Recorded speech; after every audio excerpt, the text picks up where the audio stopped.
Welcome to another Petersburg By Night revamped production. The following is rated for mature audiences and may contain graphic themes that will be distressing to some viewers. As always, we recommend you ensure the safety and well-being of yourself and those around you at all times. Viewer discretion is advised.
Hello and welcome to St. Pete by Night. Tonight we're playing Bloody Strings, one of the many chronicles here on St. Pete. I am Duncan Kane, your humble storyteller this evening, and these are my lovely players. Please introduce yourselves. Hi, I'm Truck EXE, and I am playing Drake Monahan, the brash Bahari Bruja. Hello, I'm Kendall, and I'll be playing Maggie the Hakata. Hello, I'm Lakar, and I am playing the well-dressed ne'er-do-well Toreador Matthew Halden. Hey, I'm Mew, and I'll be playing Sophie Clues, the malted milkshake Malkavian. Thank you very much. Now, last we left off, the coterie is seemingly primary suspects in a murder investigation for the Keeper of Elysium. After a brief interrogation, they were released to return to their haven. Trying to figure out how to pick things up and move forward, they split up to handle a couple of tasks. Meanwhile, Bellatrix, they have not heard from. That's where we're going to be picking up. Starting with Matthew and Maggie.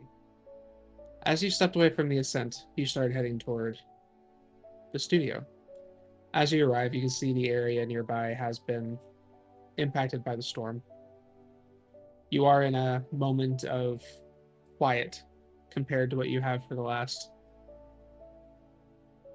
several hours. As you approach, the scene is yours.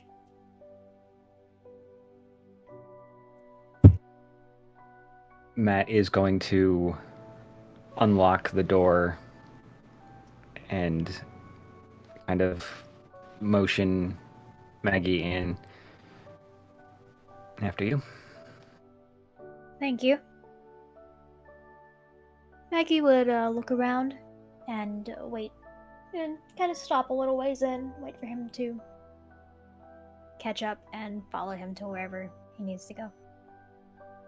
There's easels and stools just everywhere throughout the rooms, set up for when he does his schooling and stuff like that for when people come over. really hoping I get another one.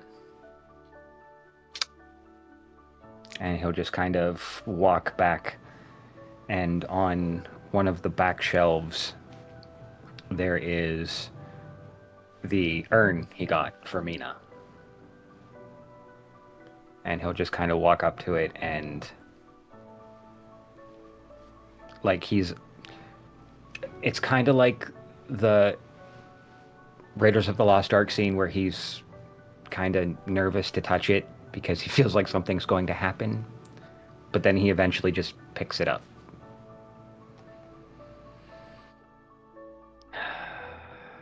Once more into the breach. Where are we taking her? Back with us, but I'm gonna get something to make sure she's safe. Would you like me to hold her while you go and find that? Sure. Maggie will come over and delicately take the heart-shaped urn from his hands. There's kind of this quiet promise with her eyes that she won't let anything happen to her while she's holding her.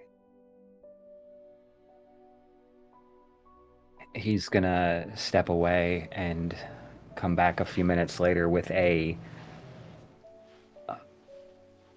somewhat not large lockbox, like combination little metal thing, and he's gonna open it and just kind of hold it out for her to put the urn in. She will delicately put it in, make sure it is standing upright and not wobbling, and then look back to Matthew for him to close it. And he will do so a little reluctantly, but and then he'll grab a empty messenger bag and just kind of slide it inside and sling it over his shoulder.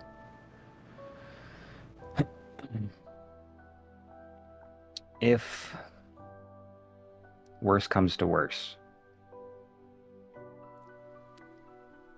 I don't know what he wants exactly. I mean, I have a feeling, but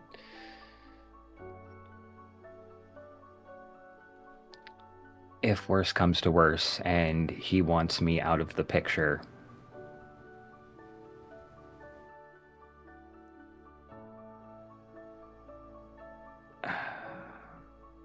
I know he'll take care of her. So if he tries to take her, let him.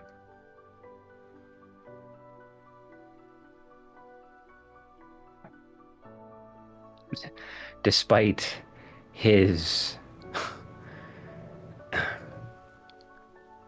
machinations and his thought process right now, this is a grieving man. I can't say I wouldn't be doing the same in his position. He's doing this because he loved her too. So if he takes her, let him.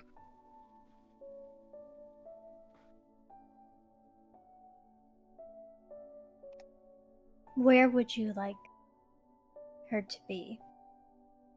If it Oh, comes down to that. Shh. She's coming with me. You're bringing a lockbox to a gala. I know it's tacky, but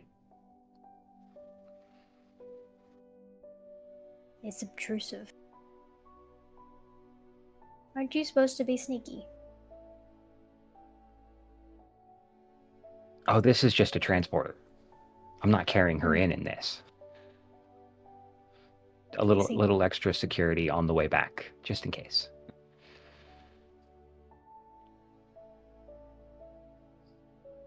I have a compromise.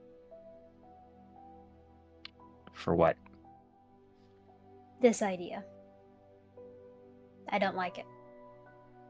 Maggie will point at his chest, a little to the side of where she knows that he has that little bullet of her ashes.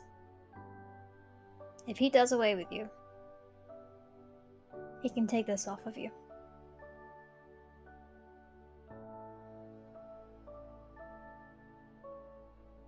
Both you and she deserve to go back to your families. Oh, no, no, no, no, no. No. Hmm. When I say family, I don't mean blood.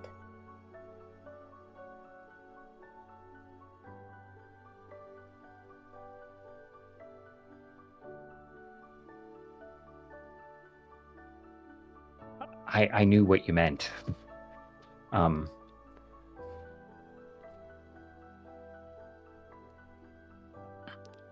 I don't know. I feel like that would do more harm than good.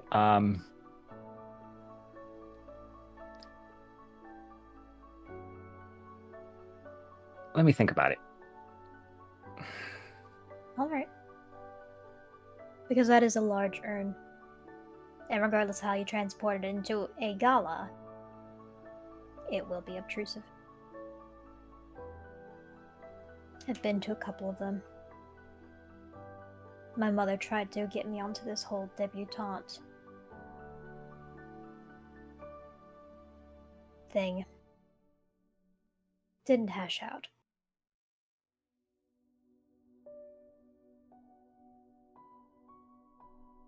Yeah, my mother's the one who dressed me. You know, a fashion designer. It never really stuck with me, to be honest. I mean, Sounds the like it style just- for myself, but the outer workings, not my thing. I may not know art, but I know what I like, kind of thing.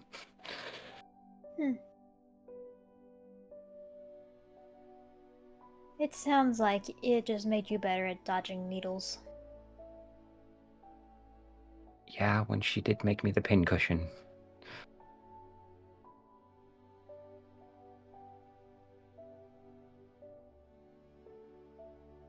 Is there anything else we should grab while we're here? No, that was it.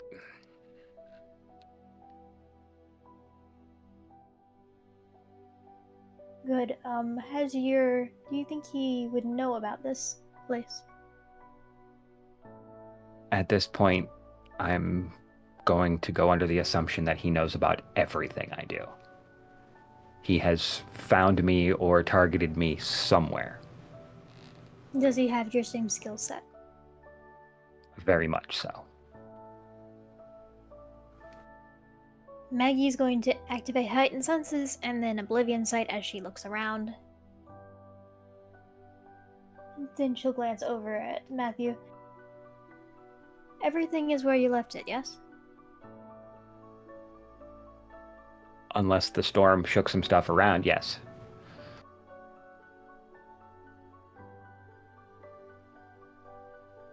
As you're looking around, you don't see anything popping out of the ordinary.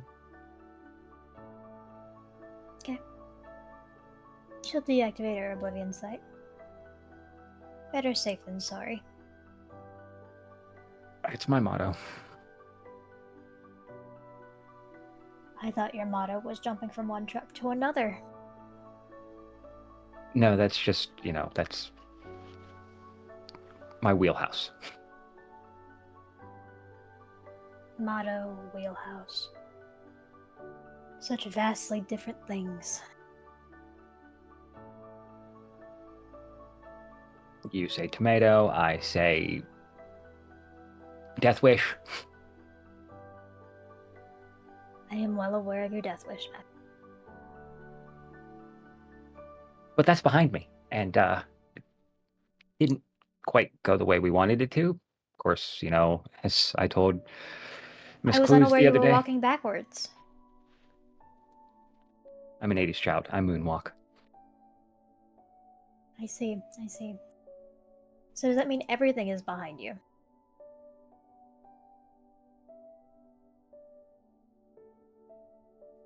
He'll kind of look down at the bag. Not everything.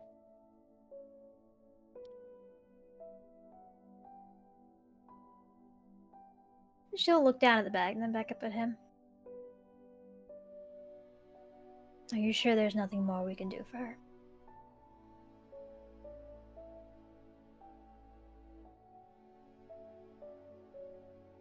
Not unless you know some ancient Chinese secret for bringing her back. No.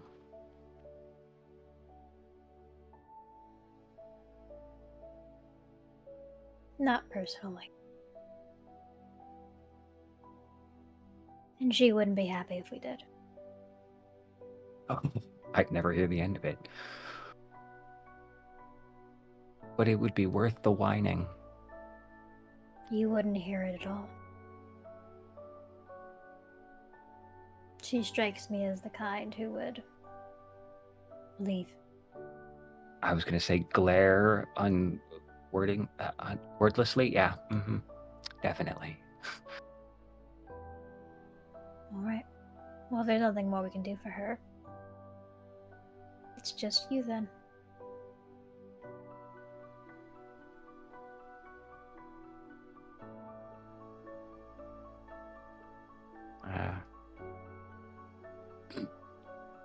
Have you ever Yes. lost someone before?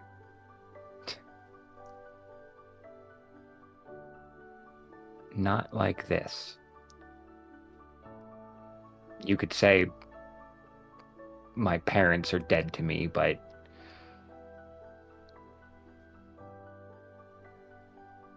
as far as I know, they're still around.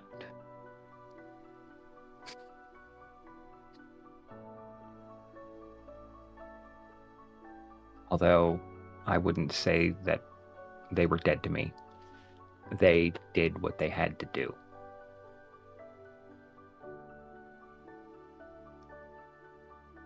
With what we are. That is usually the case.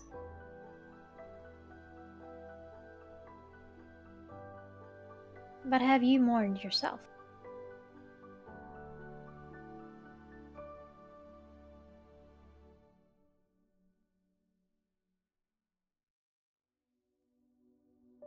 There was nothing to mourn. There is everything to mourn. And I wouldn't even know who it was I was mourning. I have been far too many people to know who to start with. And start from the beginning. And mourn each of them.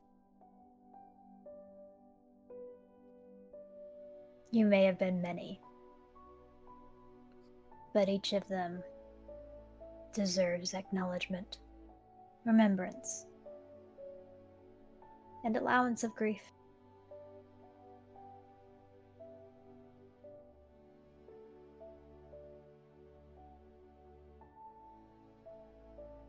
You realize you are worth grieving, don't you?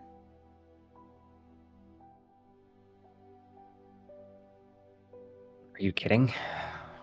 My death would be a tragedy. It would. And it was. No, not really.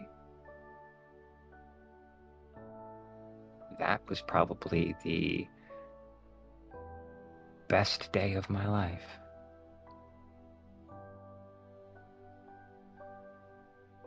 You don't get a better view than the top of a skyscraper on New Year's Eve. Especially in New York City.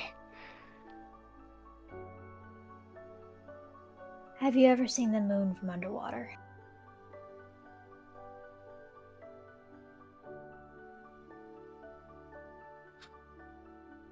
Can't say that I have.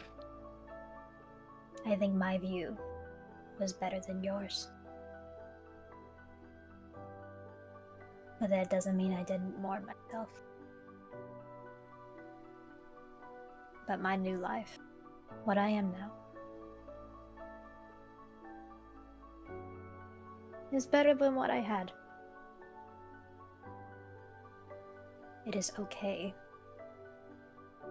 to acknowledge what you were and mourn yourself and appreciate what you have now. There's a dichotomy to it. It's complex.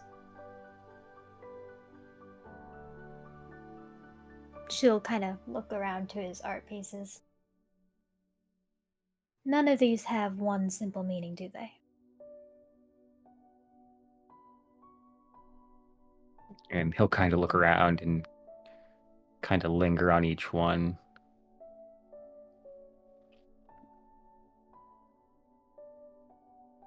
No. No, they don't. Death is much the same, especially in lives that we lead.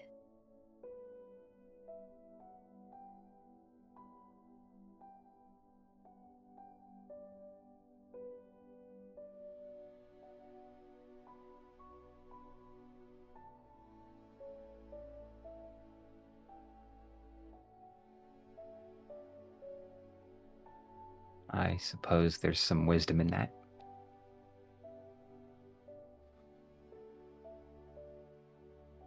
She'll nod. I'll take what I can get. You're in the wrong business. Oh, which business do you think I should be in?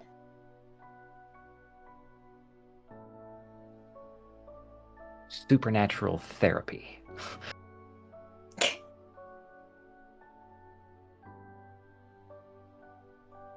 If you think I have think- problems. I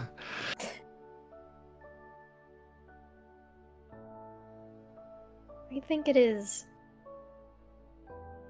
difficult for people to accept what they are if they haven't accepted that they died.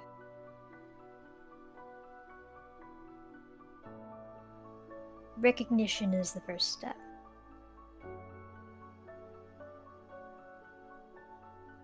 And I don't think anyone would trust a kindred therapist.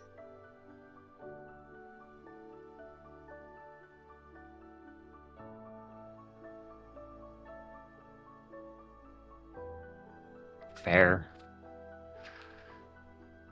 Besides, I don't come cheap for people I don't know.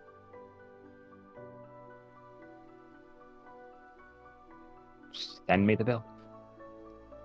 I know you. This is how I treat my friends.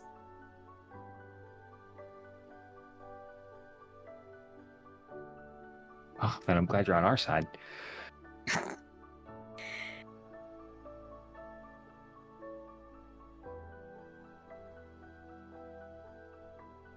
I don't want you throwing yourself into this like it is the last thing you do. I don't want you to die. Yet, Matthew. Oh, don't mistake. I'm not going there with the intention of this being my last, rodeo. No, I don't plan on going in there and not coming out. But I don't know what to expect. And I can't plan for every contingency. Almost. I know. It was a what-if scenario. I know. I But plan you on... have...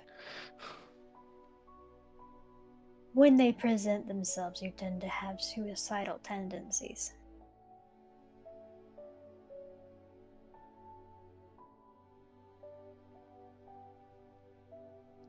Eight years of bottled up rage that have slowly been leaking out.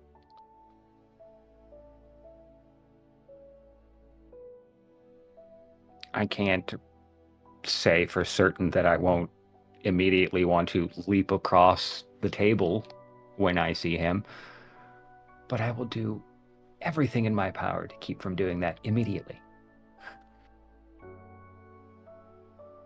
Then I will be grateful for your self-control when you don't.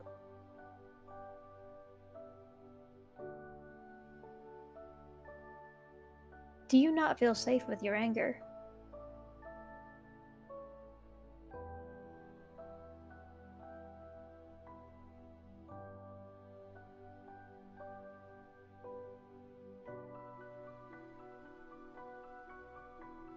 It's not that I don't feel safe.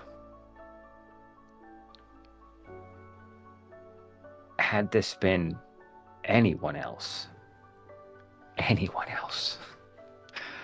I'd be fine.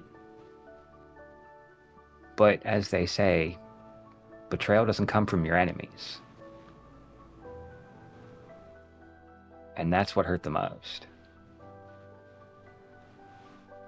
And I think, if anything, I'm more angry that he destroyed paintings at this point. Embarrassed me in front of family. And brought trouble to her doorstep that she neither asked for nor wanted. Yeah, I think I'm a little untrusting of my anger. But, do it on the day. Do you have outlets for it? She kind of glances at his art again. Or does it not come out through your brush?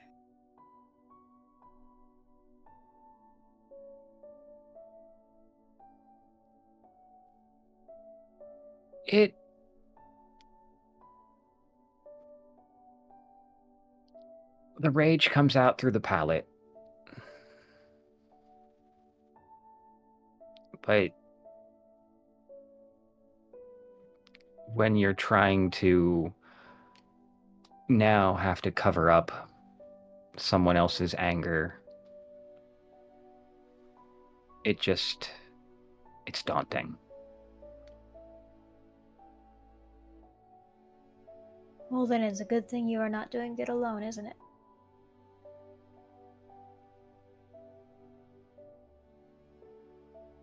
Whether you like that or not. I work better with a team.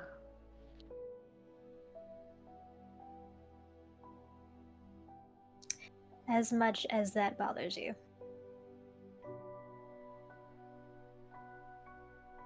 Can't stab myself in the back.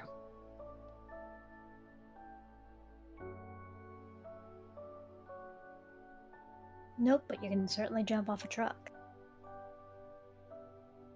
I made it. I am not letting it go. Oh, I'm sorry though, but the best part was watching him whack against the wall and Kodak moment. Oh, yes. It took out a good deal of my own anger to shoot. She'll kind of make a gesture toward the door. Shall we? Yes, let us be off.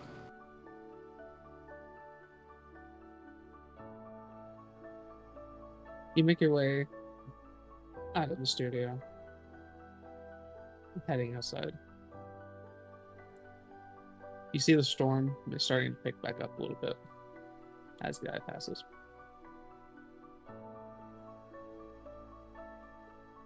Give me a whistle marshal.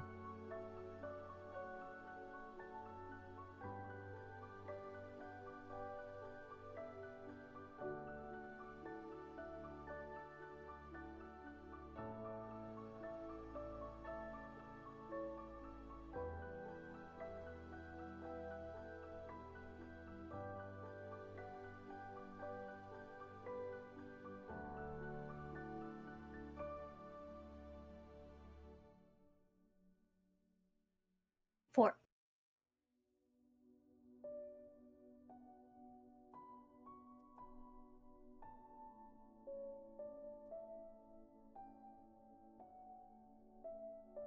Who and I spent a willpower on that. So did I.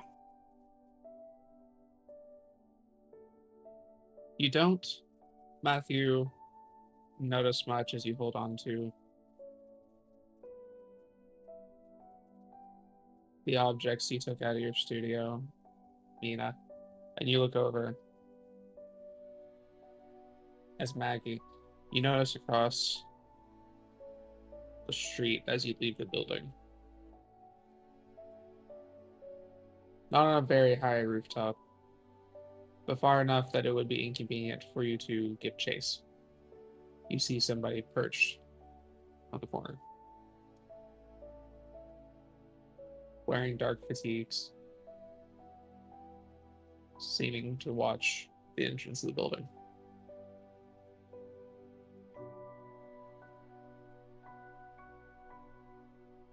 Once you make them, they stand up and they begin to turn and walk away. Okay. Maggie would look over at Matthew and very quietly say, "How many people is he working with?"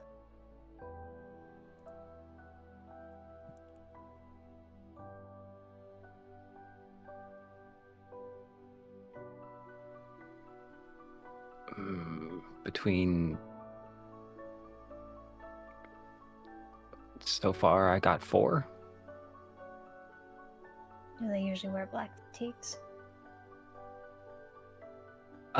Last time they wore normal clothes, as far as I know, and before that they were wearing cop uniforms. So anything's possible. I see. Well, the front of your building was being watched. Perhaps we should find another route back to where we are going.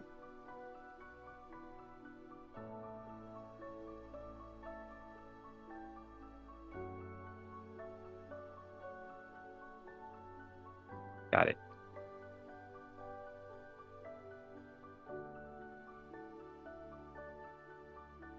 Maggie will loop her arm through Matthew so that he does not try and give chase, and start taking a different route back to,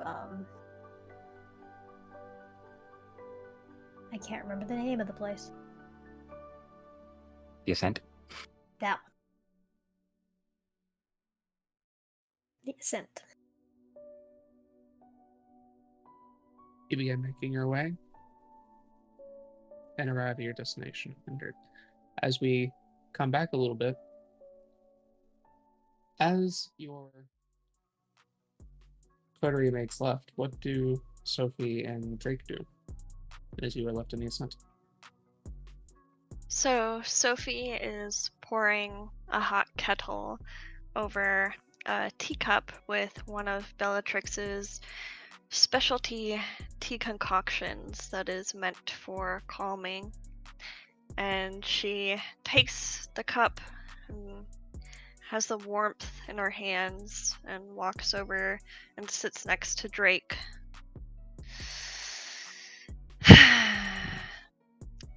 Well, Drake,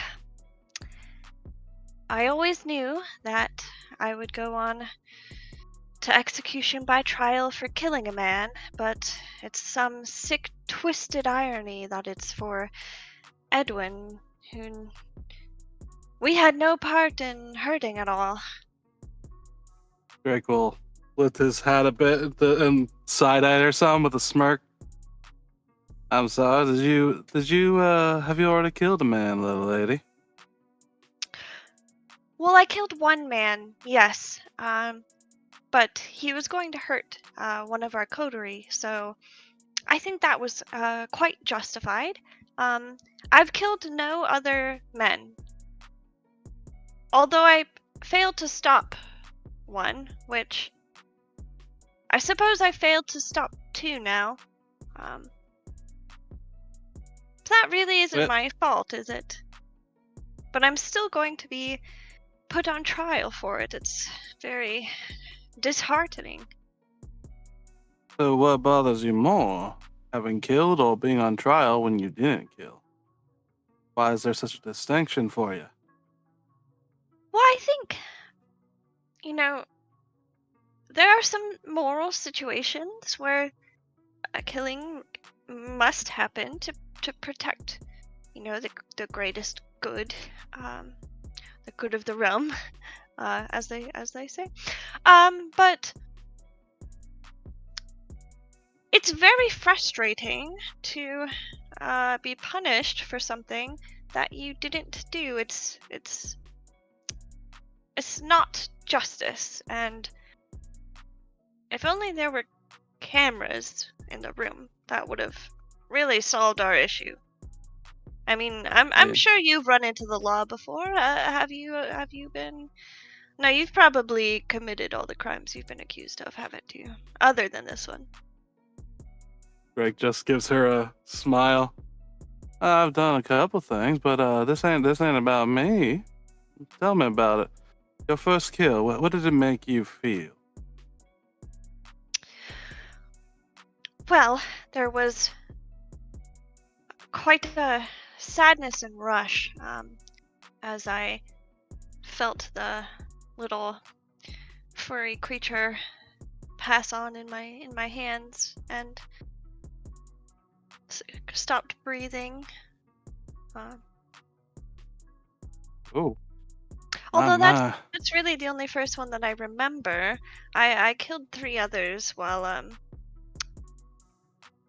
I was first I guess you could say transitioning to this current form. So I don't really count those because I don't remember them. Okay. So what you're saying is, as long as you don't pay attention, the death on your hands don't matter? No, don't get me wrong. I am not judging, little lady. Just wanted to check. No, of course not. But on a kindred's first night, when they're not quite all there, it's not right, obviously. And I, like I said, I feel quite a bit of remorse. But it's understandable that there would be less feelings when you don't remember doing something. Oh. Well then, what is remorse to you, Sophie? I mean, genuinely, remorse is the idea that the death of another truly is going to impact us. Remorse is having all actions mete out an outcome that we genuinely don't want to happen before, well, usually before it affects us. If that remorse wasn't there, if instead you saw something else in it, what would it be? Well, the adrenaline is always present when something like that happens. You know, when I saw my first ending similar to Edwin's, I felt mostly terrified, and a bit of a tingle, but it was a terrified tingle. Yes. Yes, you seem to know terror quite well. It has quite a strong hold on you. Is that terror for pain? Is it for the loss and the absence of of your existence, or is it something deeper? Well, I just don't want to be locked up again for who knows how long this time. That is, of course, if they don't just execute us all, which would be very unlucky, as I've really started to like this area, and I've liked this new life with this coterie. I was looking forward to a very long life with freedom. But I suppose I'm just unlucky like that. It's a bit funny that you call that unlucky. Now, don't get me wrong, I see where you come from, but here's something you should know about me, Sophie. I've been put into pain, locked up, tortured, had all sorts of things done to me for many, many years. This terror of yours, it controls you. But it doesn't have to. We learn from pain. We learn from death, loss, grief. You are the one who controls yourself. You are the one who controls what it does to you. If you master that, there's nothing anyone can really do to you that's going to affect you unless you want it to affect you. That man that you were so terrified of won't hold sway over you. Yeah, he could do things to you that you don't like, that bring about pain that truly does blank out the mind. Nonetheless, though, that pain is a lesson. That pain is your strength because he's giving it to you. It is a hard lesson to learn, but if I can learn it, I know a smart little whip like you sure as hell can. The main thing... Go ahead. Are you referring to controlling a frenzy, like how you described with Sarah? Are you able Well, to teach someone how to control them? don't get me wrong. I've known some in the Bahari that could. That connection to one's emotions and I mean all the emotions can do quite a lot with that. But it's easier to control that thing and hold it back even more when you don't let your own emotions control you in the first place. It's more about, what do they call it? A mentality. More about kind of pushing through and embracing it. So you could be controlled by that terror. You could be worrying about things that you have no control over. But that pain, that fear, that anguish and from past trauma, oh, you can do many things with that. See, I may not agree with the other sect members of the Baha'i. I've killed them for it. What I do agree with is that our pain is a teacher. The things we go through is a teacher. Lilith and the Night Mothers. Did you killed other kindred for disagreeing with them? Is that what you just? Is that No, what it's you not. just said? No, it's not. I killed to save my life. And then I killed others that would take it. Because they've been told by those that have no care for them and have no care for the beliefs that they instilled in these very people and use that belief to power themselves instead of the work of the Night Mother. But you see, Lilith actually doesn't want us to kill unless it's necessary in the first place. And that's one of our tenets. The waste and abuse of such powerful lessons by those in power is what drove me to my decisions. But nonetheless, having that pain, having that control, is what allowed me to take the steps necessary to save both myself and try to work to save the others.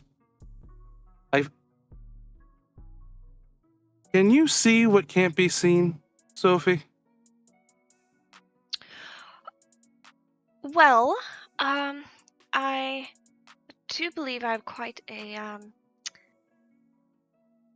uncanny ability to see some of the radioactive materials that are coming off or left over. So many basements. I have a bit of an issue with, not only for the constricting feeling of being trapped again, but there's a lot of radon in there, and Okay. it can be a bit irritating, actually. I'm sure. Can you trigger that at will? Does it allow you to see little marks here or there, like beyond just the radiation? Well, I've been able to see some kindred who were acting like they were sneaky, but they were walking straight across the room in plain sight. So Well, I suppose I often can see things that go unnoticed by others well, sometimes. well, I think this is a good example of being able to use pain and pushing through it.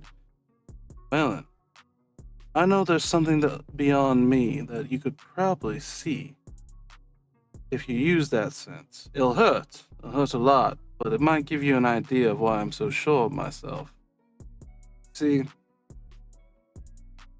in all my uncertainty with my actions, there's one thing I'm not uncertain about. Lilith holds me close. Her name is not ash in my mouth, and my actions only suffer from the doubt if I had the power to pull them off. I feel her around me, and she cares greatly for her children. I don't see that, but Maggie is much better at seeing things like undead wrapped around you. So perhaps her skill is a bit better than mine. This isn't about the But you're undead, correct. Sophie. I should keep working on it, practicing. Hey, you should always test yourself. I'm making the offer because I think it might illuminate some things to you. But as I said, it would cause a bit of pain from what I've experienced so far. Not to me, but to you. I'm not here to tell you to do one thing or the other, but I see how that terror controls you. I see how the guilt eats at you. And being guilty and being afraid when terrible things happen are poor comfort. They are, especially guilt. Guilt tells us that we have to feel bad because of the decision needed to be made when we do the best we can on a regular basis. It's not guilt that teaches us. It is the ability to look with clear eyes. You need to find that space where you're not controlled. I can help with that. There's lots of things that I can help with that. That it is not fun, but it's effective. But I'm not here to tell you to do one thing or another, but you really do need to get that under control. It's only going to hurt you, and by hurting you, letting things hurt you, it hurts the people that you care about. Yes, well, Duncan is usually quite good at getting me out of situations which are not good. Unfortunately, Did I Duncan get you haven't. out of this situation, Sophie? Well, he did before, and he is very very charming, and the what's the name of that the was it started with a G? It was not Honey. Gabriel. Honey, who got you out of that situation? Who? Oh, Duncan did. Duncan got I you mean, away from the old man? I helped. I was bluffing really, but I threatened to kill everyone and then myself. And that kind of jump started something that Duncan finished. Well, here's the thing. Doesn't matter who finished it. Doesn't matter. You made an action catalyst. You pushed through whatever you're feeling at the time, and you made a choice, and it saved you. You are responsible for you. And I can appreciate gratitude and knowing when someone has helped you. You need to have your own strength. You need to be able to do things yourself. You are a smart woman, Sophie. You're smarter than me. I can admit that. You have a fire of your own in you. You attach that fire far too easily. You need, and the point of fire, to burn, purge. It's more that I'm realistically looking at this situation. How do you escape someone that is older and stronger and has had many years to practice these abilities that he can just use, and he is just much better. And Duncan's not around right now, and if he were here, we could deal with it much better. I did tell him to go though. That might be No. where he's at. Let me answer your question, Sophie. So, in this scenario, all your avenues of escape, all the options you have are taken away from you, correct? Well, I could just abandon everyone and leave, but I don't really want You're not going to do that. that. Okay, then. Then it's simple. And I know it probably sounds humorous coming from a meathead like me, but you fight. You don't. There is nothing stronger than fighting with everything you have. There's nothing that will push you and make you better than fighting with everything you have. Consequences to your own self be damned. There can be plenty of context with allies or friends around, but when it comes down to it, when the cards are down and all the sheep have come home, you make the decision to fight and you'll be free. You make the decision to say, screw the pain. It is my teacher. You say to your fear that you make me stronger as its adrenaline runs through you. And you fight. And in whatever way you can, as long as you fight, you're giving your all, your incomes, it'll be sudden and swift, and you don't have to worry about it no more. Doesn't come. You win. You become stronger. You save the people that matter to you. But you have to either push that pain and that fear away, or you absorb it and let it teach you. You let it enter you and become part of you. You are important to this coterie. Even I can see it. You are not some sniveling rabbit. You are a woman with ability and intelligence. This does feel like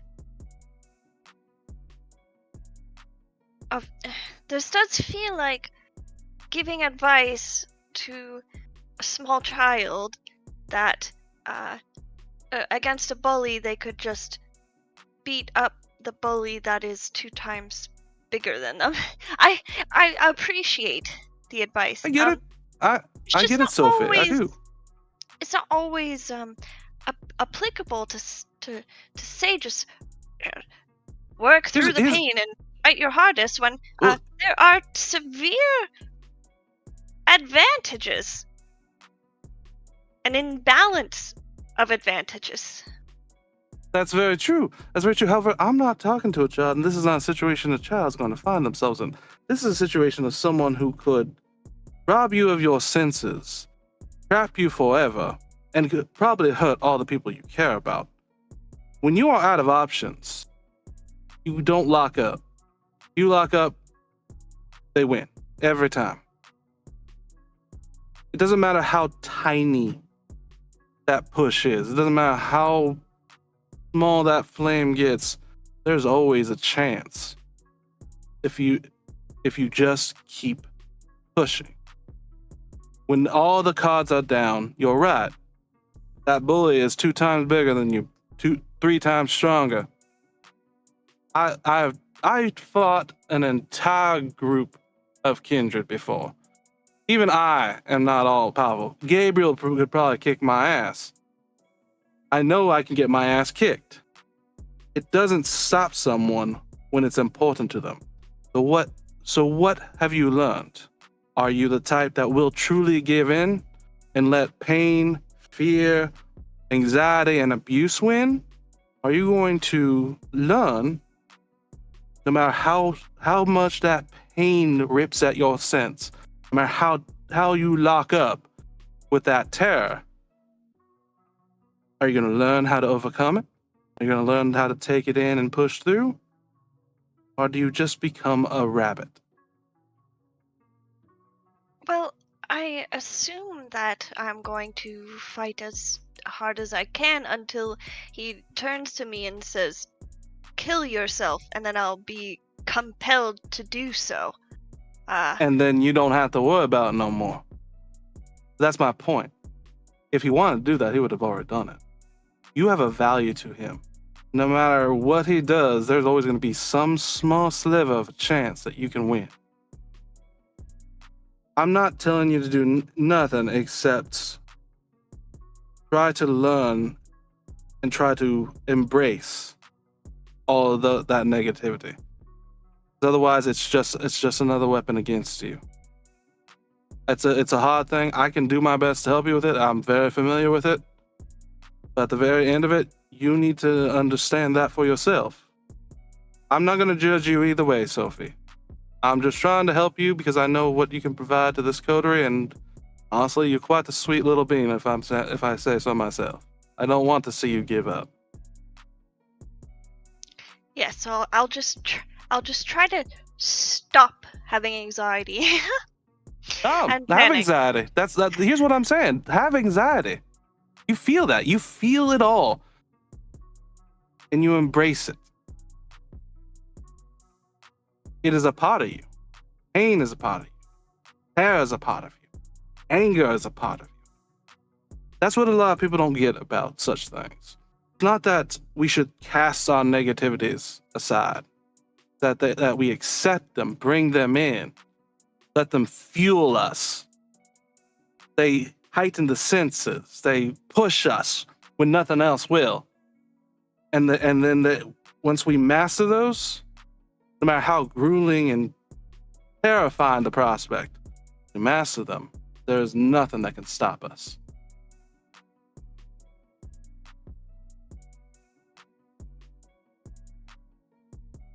You can take what you will from it, Sophie.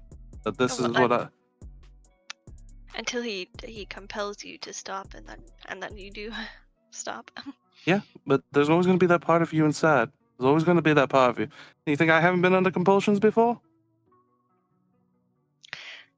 Please, yes. Tell me this, and tell me, did you get out of it, and how did you get out of it? There's always a loophole. There's always a little thing. I'll tell you a story of a slave. The slave was in much the same position, maybe not magically inclined, but it's still going to be it can still be the case. Master told its slave to never harm them, to never raise their voice, never provoke their anger.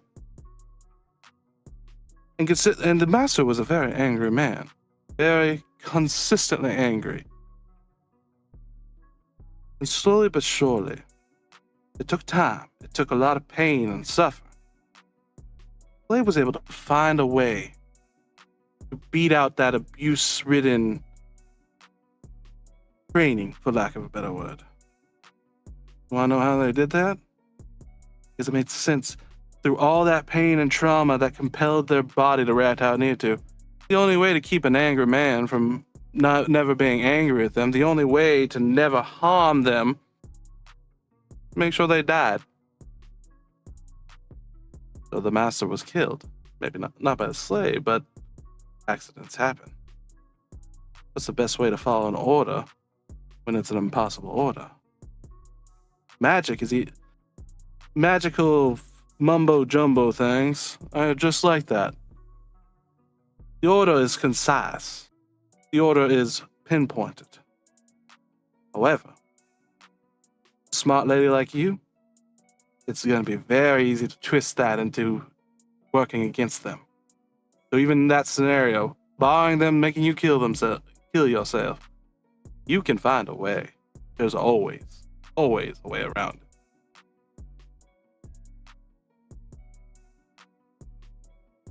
Like Drake will sit back and raise his hands.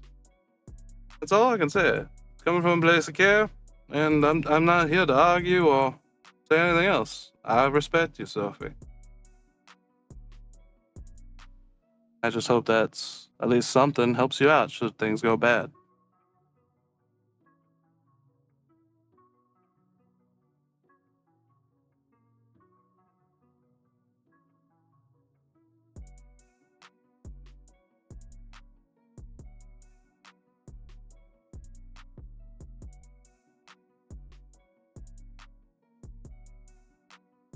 Sophie is going to attempt to compel Drake.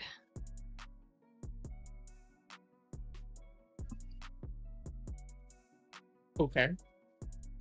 I forget though. Is it just like a one word? Is the other one like a full idea?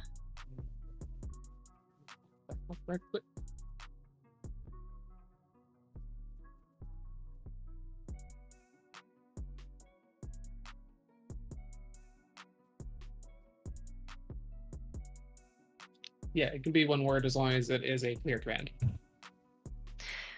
Sophie turns to Drake and says, "Grovel."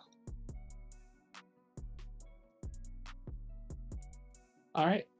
Give me charisma and dominate versus intelligence and resolve. Yeah. Am I allowed to blood search this on this one? You can. Okay. I blood surged. in preparation. Nice. There it is.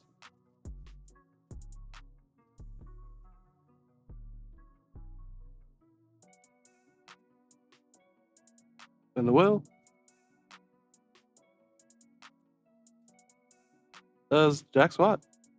I had 4 successes. Just 2.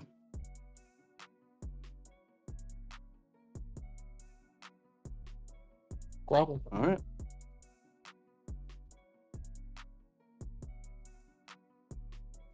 Drake will take off his hat, kneel down. You know, Sophie, you truly are magnanimously intelligent. You are able to get through that terror. I truly believe you'd be quite the force to deal with. I can't. All right, you can I stop. bow. You can stop. He does. He puts his hat back on and I just wanted to show you, what it's like, and my grandsire is far more powerful than I am. He can just tell me to do whatever he desires, and I'll have to do it. And it's a horrible way to live. I once had to sing for 4 hours. Sometimes it was more than that, but one time was very important. I had to sing for 4 hours for my sire, just because he wanted to. Even though my throat felt like it was on fire, I was exhausted. He made me do that, and I couldn't help myself. I had to do it. It's a hell to not have things like physical pain that you're describing, although it was painful, but it's not about pain. It's about not having control of what you're doing or your body. It's Sophie, didn't mean just physical pain. Abuse is pain. yes, well, Being controlled is pain. Yes. What do you think Well, I'm trying to suggest you do? I'm not telling you to throw yourself recklessly. I'm saying, look, teach yourself, master yourself. But when the worst comes, you have options. Something I can help with. I laid on a rack and had entire sections of my body flayed off my skin. I've had images of who I thought I loved or cared about. Well, let's just say unspeakable is quite the word. And I have had my sire, who guided me through everything, see me as nothing more than a stepping stone, and would have turned me into dust, and my soul would have been joined into hers, just because she wanted power outside of the very faith she put into me. I get it, in my own way. I'm not telling you to throw yourself recklessly. I'm not telling you that you're wrong. Even I'm letting you know there's an option for the worst scenario, for bettering yourself. I'm not the greatest talker in the world. I'm blunt, forward, and I have immense strength in what I believe. And that's about all I got, other than he lifts his shirt, gesturing at his abs. Amazingly good looks.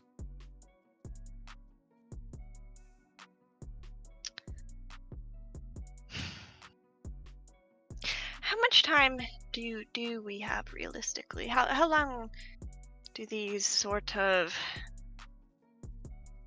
bureaucratic trials take? I mean, in kindred society. In my experience, it could take anything from a couple days to 50 years. The Camarilla is hardly efficient, unless they really need to be. Even then. Have you ever been in an adventure-led city? Whew. No, I've really only been in this city for my second life, as it were. Well, you're facing a lot, Sophie. Are you any You'll good at probably. boxing? Well, I did participate in quite a few fighting rings the past couple of years. I'll say that. You're a bit of a pugilist yourself. Well, I had a friend that I cared very deeply for. We were roommates for a time. She helped teach me to box, and you were just discussing many things in terms of, training and such.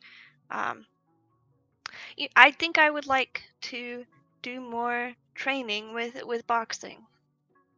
I can do that, but how far are you willing to go? Because I could really teach you. And I can really build up some tough skin on you, both internally and mentally and externally. But how far are you willing to go? I mean, I'll take it easy if you'd like me to, but that's up to you. Well, not necessarily easy, but do keep in mind you're much stronger. So I know. not punching through my head would probably be a good start. Well, yeah, that would be a little bit counterproductive, wouldn't it? I can do that, though.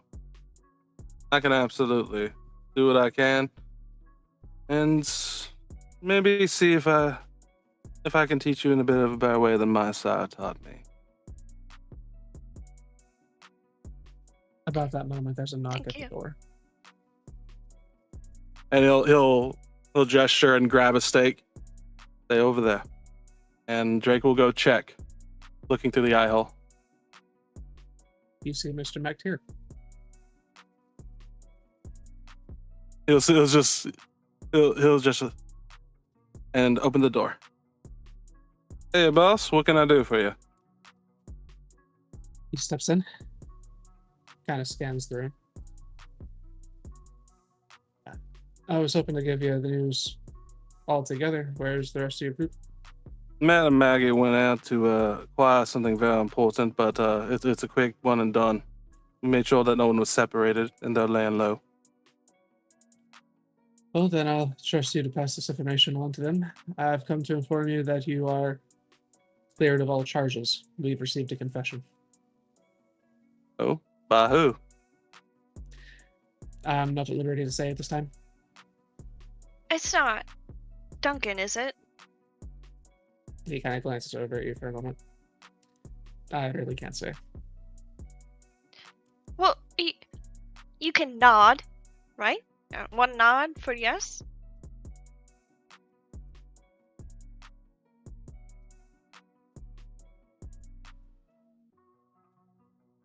He nods. Well, I guess we're gonna get nothing out of him. I mean, we can't really expect him to divulge Camaria's secrets, now can we? Glad you understand. I'll make sure to let the others know. Thank you, Mr. McTeer. Anything else we should know? No, it seems while you do have your own issues that you need to take care of, and I highly recommend you manage to do that as quietly as you can manage. You won't have to worry about me keeping an eye on you or anything to that effect. You are free to operate as you do. Oh, Mr. McTeer, just a heads up. When you're walking out, there's been a case of from the back stabbings from something that can just disappear into thin air and run across a hallway before even I can see them. But walk carefully, yeah. Don't get yourself stabbed in the back. And he just looks at Cahill, like hey, be aware there's something like that out there. I'll take that under advisement. He nods and Awesome. he steps out of the ascent. Drake will close the door. Now, see, I told you were fucking intelligent, Sophie. And we'll handle Duncan. This isn't good at all. Well, for now, let's let the planners of our group get here. I'm the action guy. How about you take a seat, all right? As you take a moment to process what just happened, we're going to go to break. Thank you all for tagging along so far, and we'll see you when we come back.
Welcome back.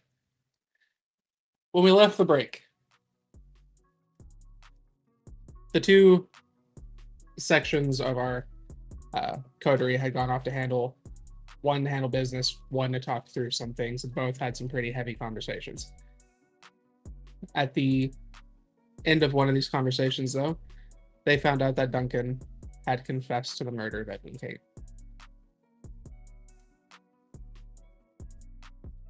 Time passes, roughly a week, a few days before the date that the gala has been extended to due to the storm. We find ourselves back in the Ascent. The coterie coming together. After what would be a very tiring last few weeks, but also very quiet. The scene is yours. I'll say as Drake enters the space. Drake will lift off his hat, put it on closest hook, honking in, to see who's there. Howdy, y'all. Hello, Drake. Selfie.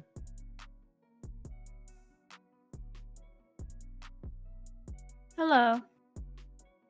Maggie's probably just sitting on the couch, flipping through one of her sketchbooks. Matt just kind of waves a pencil in the air without looking up. He's also just flinging away at a sketchbook he's got. Drake will turn to Maggie. Howdy, Maggie. Hey, pretty boy.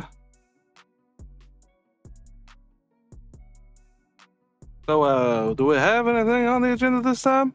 Or still kind of in a holding pattern?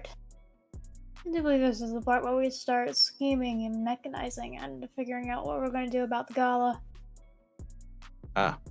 So, y'all's specialty then. Or if we could find the real killer of Edwin, we could get Duncan free. Or if we can't find the killer because we have no leads and no information and have no idea what killed him, perhaps we could Spartacus it, and if we all confess, then they can't really pin it on Duncan.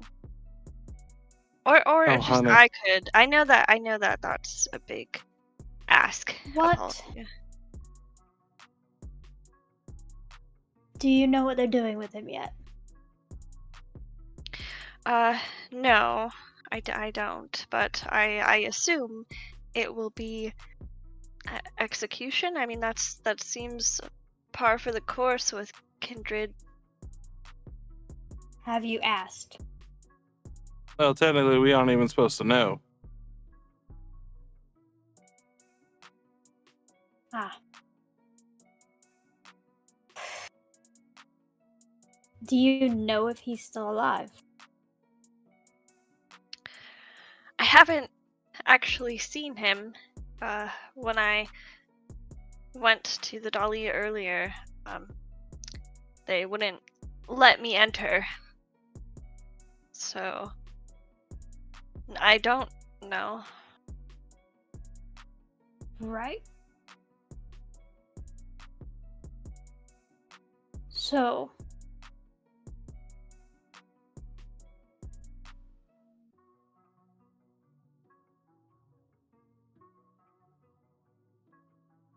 how do you suggest we go about looking to find the actual killer while we have everything else we need to get done? So,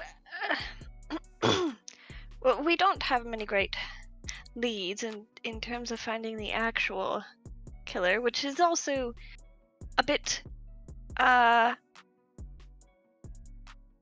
terrifying for us, really, if something can just kill us while invisible and without making a sound, really. However, what if we find another kindred murderer who has possibly murdered our dear friend Gray, and submit him to the authorities, and then, someone who's been murdering a lot of kindred in the area. So you want to blame Victor for this? Not necessarily blame, just if we submit to the authorities proof that he is harming kindred, which I do believe that he is, then it would just make sense that they would look more closely at him than at Duncan, and then there will be obviously consequences for Duncan committing perjury, but he would be safe from execution, probably, unless are you executed for perjury in Kindred Society? Sometimes It you're executed depends. just looking at someone wrong. It depends on the city and the. Yeah, you could look at somebody funny and they would execute you just because. Yeah, that's it. Venture cities. Let me tell you that. Yes. We don't have a venture prince, correct? We have a As Tory. far as I know. No. They tend to be far more temperamental. Bit more fun too. Well, I only met him once, but he seemed fairly. Have I you think seen? it would be fine. Have you watched the Prince walk? You would know if they were a Ventru. I imagine it is rather uncomfortable for them to walk. Yes, very much so.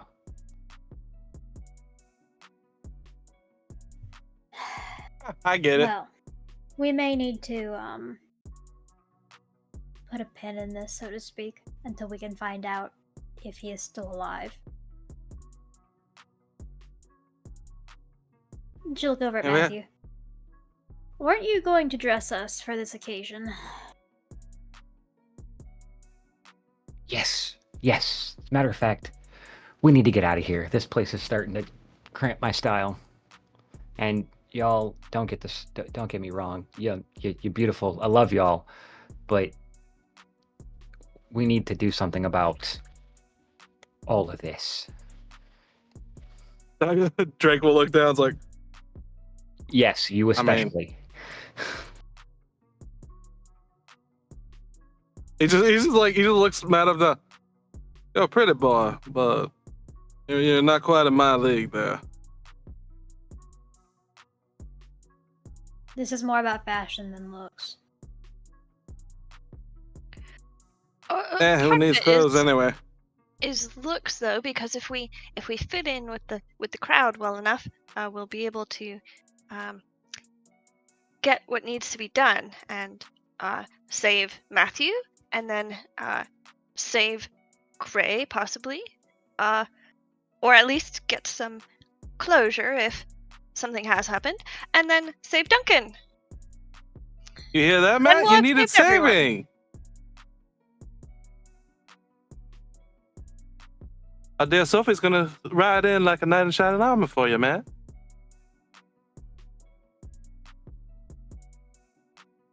Well, I mean, if I had to choose. Yeah, fine. I guess there's a point to blending in. Yes, because, I mean, if I had to choose, don't get me wrong, Maggie is good at what she does, and Sophie, she sees things that some of us don't. But I'm pretty sure if you wrote in to save me, there'd be nothing left to save. All right, escargot, let's go.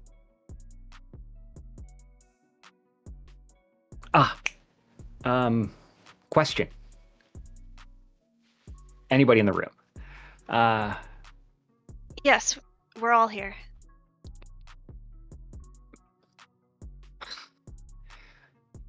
Any of you speak Italian, French, Russian, things like that? Italian. I know a little bit of French, but not much. I just All right. woo them with my southern charm. All right, Maggie, you're the Duchess. I'm the what? Trust me. Is this another like, are you a mother thing? Is this a thief thing? Very much so. This still doesn't explain. But I assume you will be explaining at some point. That means, Sophie, you'll be the lady in waiting, and Mr. Monahan, you get to be security. All you have to do is sit there, stare menacingly at people, and not say a word. Menacingly when invitingly they work so much better. Well, you see, and he'll just kind of walk over and gently put a hand on Maggie's shoulder. You'll be guarding the Duchess here. And she's a very prominent royal figure, and we wouldn't want anything bad to happen to her.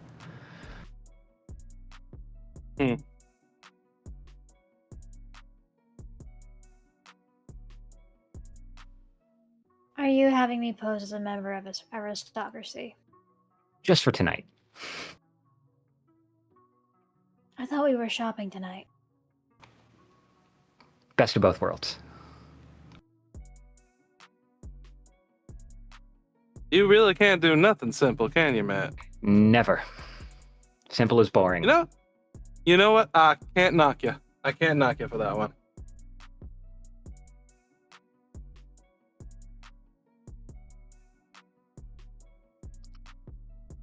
We need a vehicle, something inconspicuous.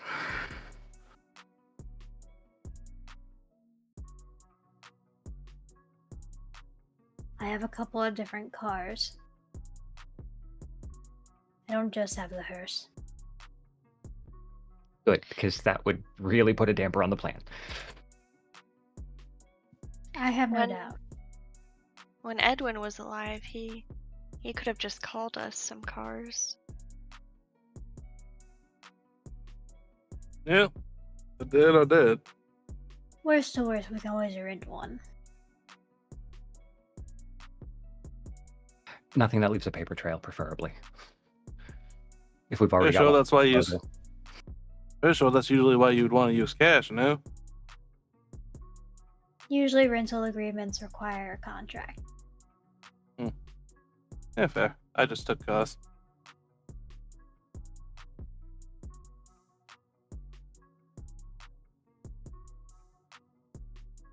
Well, Are we getting more Let's of go this explanation once we go looking for what we are? She kind of makes a gesture to the vague direction of bodies. Or are we getting explanation later or now? Yes, are we getting new names?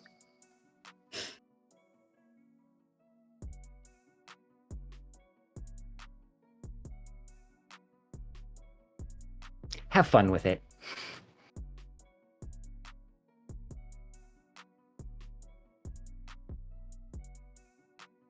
Although, I'm thinking for Drake, how about Hans Gruber?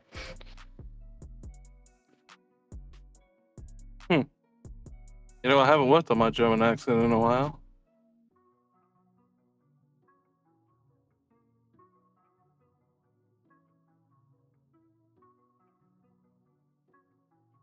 Right. But it's the best Christmas movie. All right. Okay. Shall we get going then? Absolutely, I'm all Your for it. Highness. I do realize, though, you need to let me take point. If you think you're capable of leading, sure. No, I don't mean leading, Maggie. I mean security-wise. Oh, absolutely. Tonight, he's your shadow.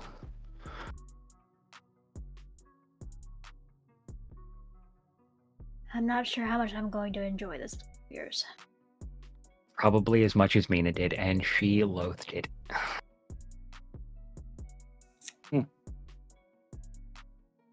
As you load up and begin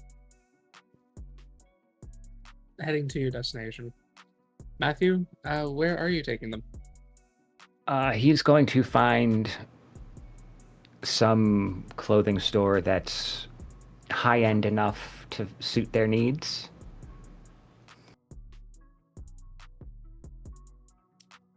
Sure. Give me a wits and investigation.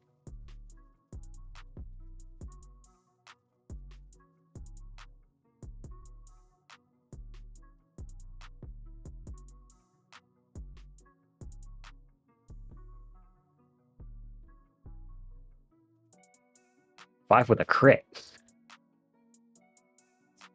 You know that there are a couple places that might be able to suit your needs, but you also are aware that you have a cousin that happens to have access to a large selection of clothing that belonged to a former Victoria Ash.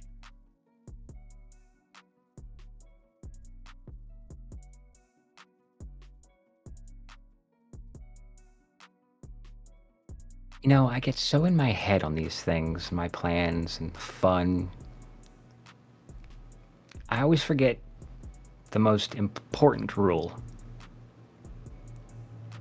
Keep it simple, stupid. Even I could have told you that one. But I never do anything simple. It's always elegant. It's Yeah. always over. It's overinflated. It's just who I am. Full of hot air. A leopard don't change his spots. Oh, you have spots? I'm just gonna have to knock down that pretty factor a little bit. Oh, you're gonna have to try. What is making this simpler for you? I got family who dresses much better than I do. And they're willing to help you.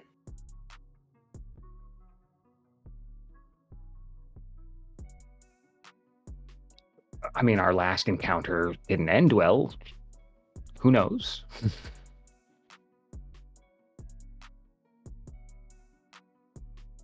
Do you wish to reach out or move on to another venue? He'll send a message asking if could offer assistance dressing us to impress. And she is still invited to the soiree.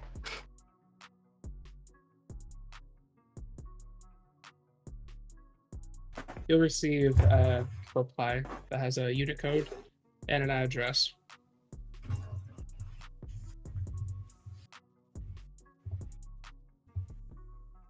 When you follow the address, it takes you to a storage unit.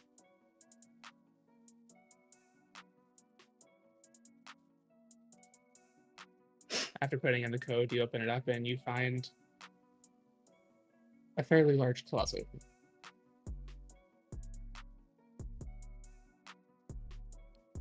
Clothes are more expensive than some of the houses that you've seen. Without looking back, he's going to direct this towards Drake.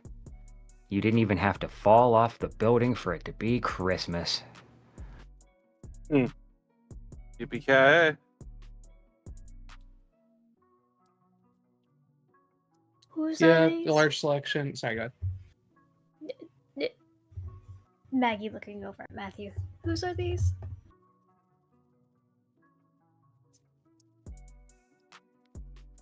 For right now, ours. But do be careful. That is not how borrowing works. I am afraid to inform you. Hey, look, I got the information. I got in. I didn't have to break anything to do it. It's okay. I haven't seen so many clothes since my mother's closet. And Sophie will start feeling some of the fabrics. I always find the less clothes, the more fun it gets.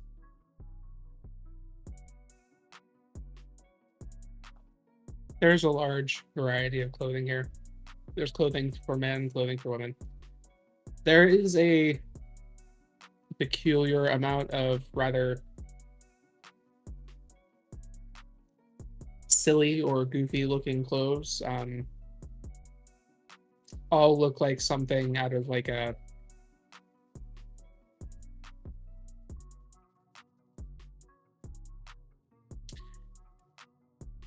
old Batman movie on some occasions, but most of the clothing looks really nice, like something you would see at a incredibly formal event.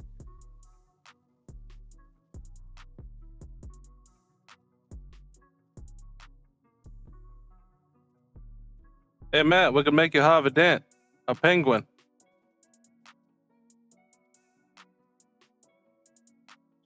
I think he would stick out quite a bit if he looked like a penguin. Oh no, don't you Is- know? Everyone finds penguins cute. Is there a place for us to try these on, or are we expected to? Well, since we're borrowing these, I can't imagine that they would be okay with us tailoring. Probably not.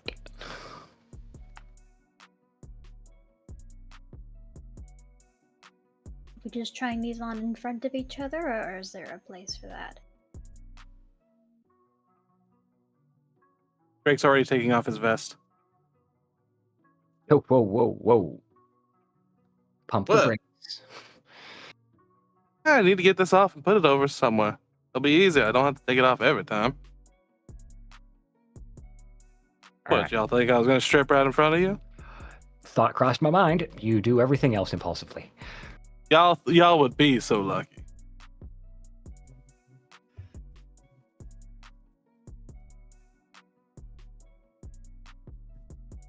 All right. Among the area, there's not exact. This is a storage unit, but you do see that there's like a couple of like old Victorian style dividers, kind of stacked in the corner. There's a wall length mirror on the back.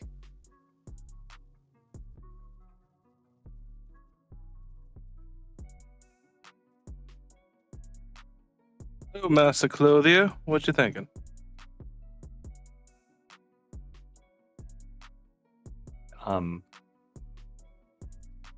Go play, have fun.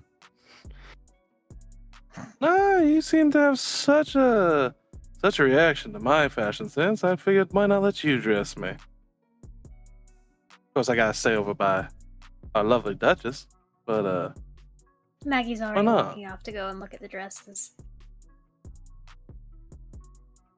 well, come on in. Matthew, I do also defer to your judgment. Some of my clothing choices are a bit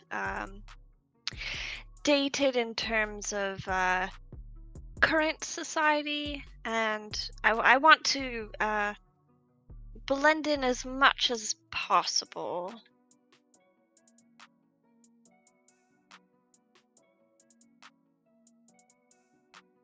Okay. And he'll just kind of step back, kind of do the finger frame thing. Yeah. Something vintage, something nice. You know, vintage is in again, right? So it wouldn't really stick out so much as, you know, be the norm.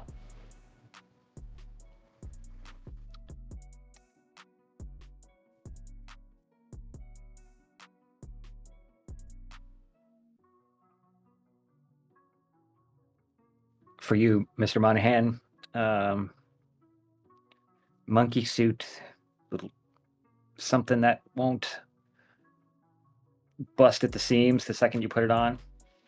Could use a compartment or two for a steak. Yes, room to breathe and other things. What colors?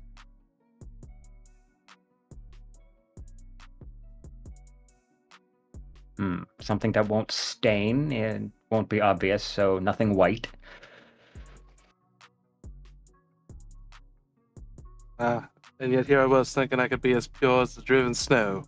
I doubt that.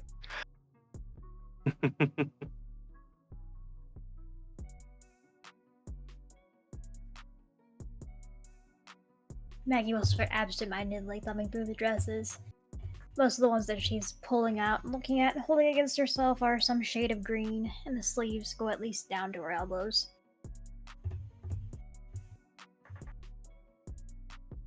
So, Something I Escargot. wish my mother was here. So, Escargot, am I going to be matching our Duchess for the gala, or was that just for tonight?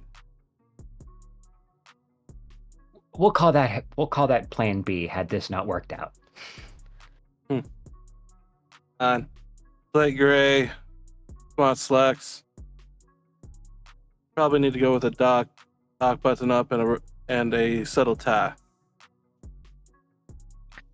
Gray might be a good idea because if you run into Victor and you say something about your gray suit, you could see how he reacts to the word gray.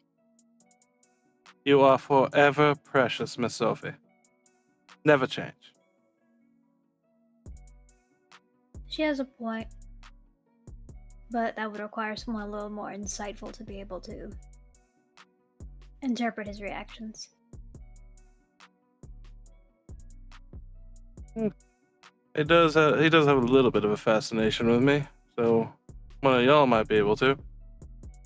Probably be a Perhaps, bit Sophie, you distracted. could wear something gray. I know you are very good at.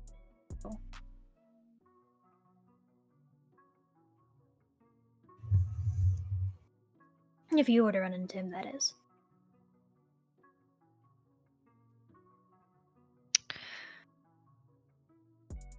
I suppose I could wear gray.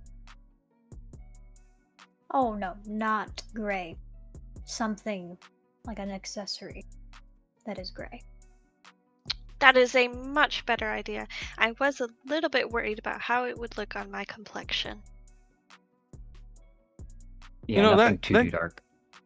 That gives me an idea. If we're going to go with an accessory, on an accessory with a certain symbol, that would definitely catch his attention. Y'all know the symbol that's on my khopesh? I don't know if we'll be able to find that symbol in this storage unit. It's an easy thing to hammer in. We are borrowing these clothes? We probably shouldn't embellish them. Let me find something to embellish. It's just an idea. Although, all these just sitting here talk about wasteful. It'd be a shame if this place burned down. Thankfully, that's not going to happen. We are borrowing. Mr. Monahan. I didn't say nothing. I'm not an arson. Sophie I do will not look believe for- you. No, fire. I can do without fire, thank you. Sophie will look for a gray clutch. I think it's easy I was enough. just saying, it's a shame. Drake will go simple, something that leans on his frame well. Light gray, kind of keeping two dark, muted colors. Good for a bodyguard look.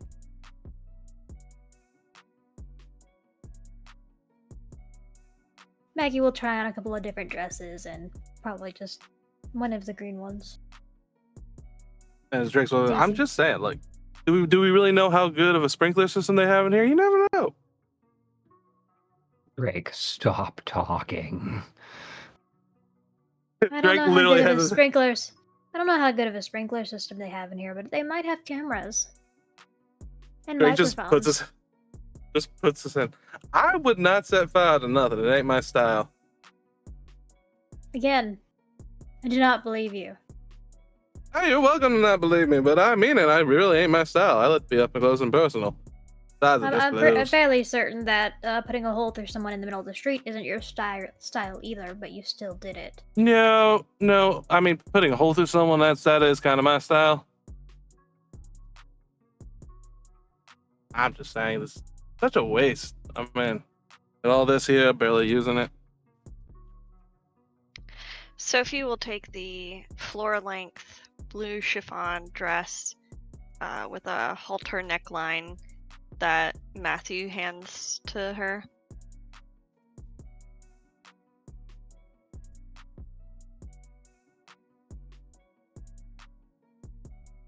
Yeah, I think blue would be a good color on you. Have you decided what you're wearing, Matthew? Yes.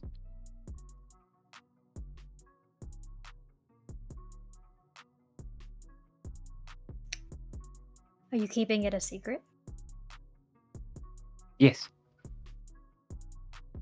Of course, you must be dramatic.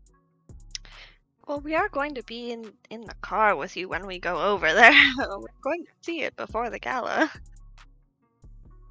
Yes.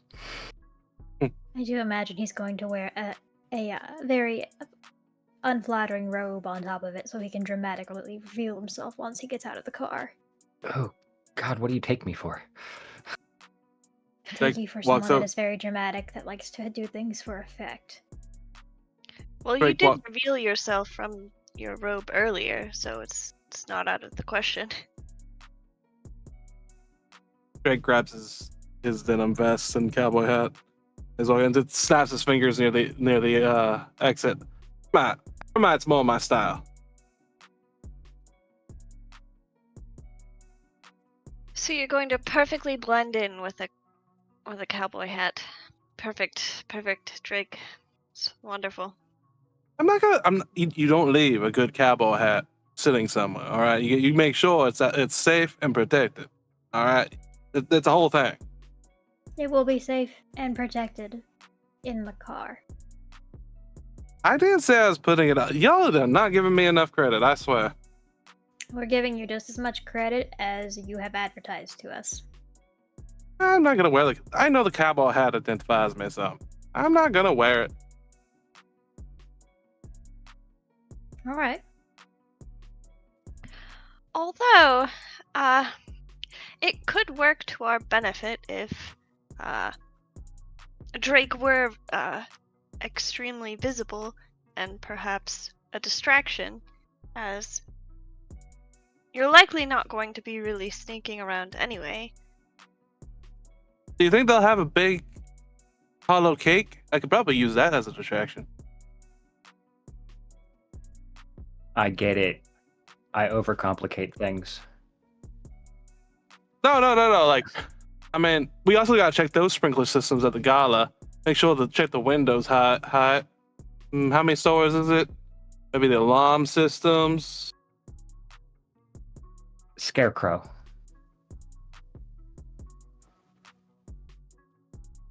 Security, cameras, areas, routes, exits. I thought you had something in mind there. It's simple.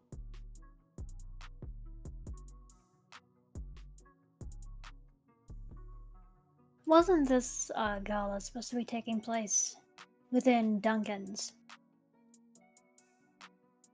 area? Yes, it was. that's Perhaps we convenient.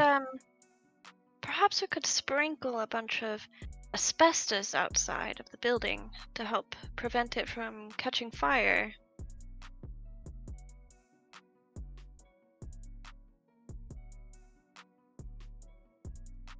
Hey, I was just joking about the fire. She's the one that's bringing it up now. Well, no.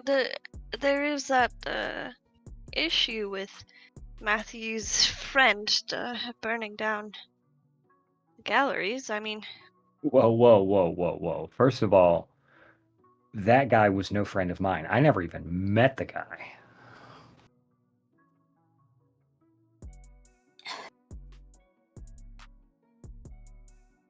Second, Drake's just raising his hands like, I have no part. I am not part of this. I am free and clear. Because of your relationship to Duncan, do you have access to this property? Does Sophie have access to this property? You do. Yes, well, I haven't been over yet, but I do have a spare key, so we could take some preventative measures. I'm sure Duncan won't mind.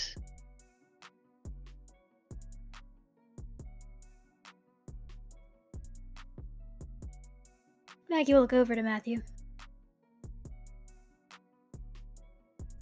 You can look over the place. Yeah. Get a good feel for the place. That wouldn't hurt. You know, asbestos really is lovely. They actually used it as the snow in The Wizard of Oz. Sophie, dear, even I know that that didn't end well. Oh yes, I read about Judy Garland passing. That was very unfortunate. Yes, she deserved. I got to watch it before going to Nam, and it was actually quite interesting. That's fun. Oh, speaking of Nam, phosphorus and napalm, that's also my style.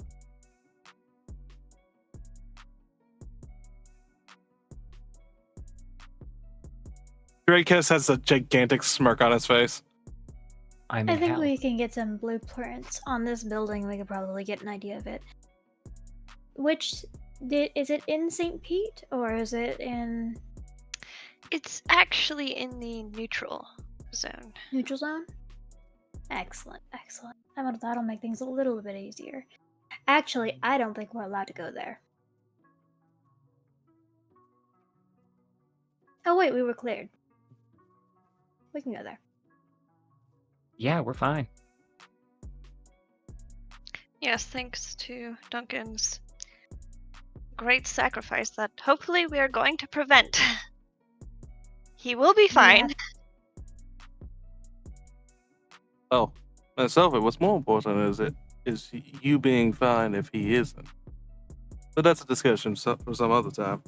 But he will be fine, so we don't have to worry. Oh, I'm sure. I'm about absolutely sure, Miss Sophie.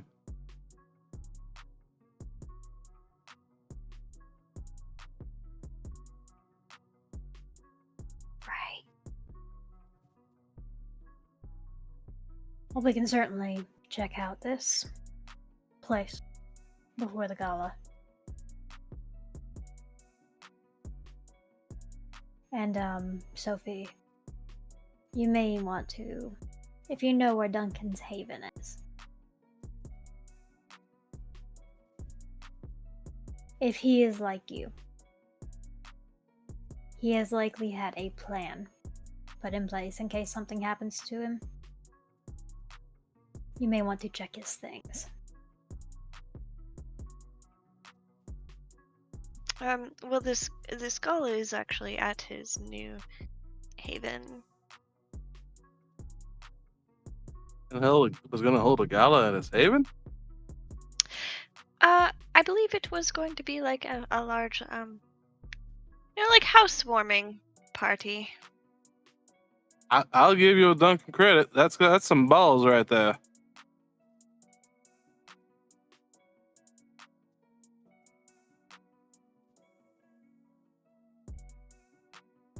Probably best it doesn't get burned down then. Drake. I'm going to say this just once. One more time. And then leave it at that. Shut up. And Matthew, Drake you makes the received a motion, just text? zipping his. And then he'll look at his phone. I have heard fire too many times. Come out of that box. Get out of there in the next 5 minutes.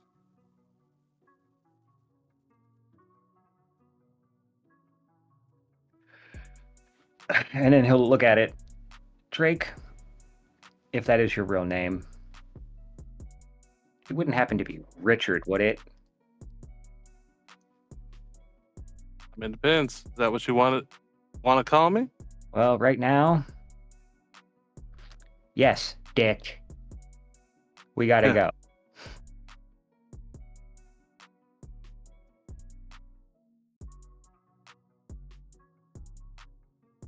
You gather your selections and hurry out of the storage locker. Sophie, while Matthew is scrambling to kind of herd everyone out of the space and locking it behind you,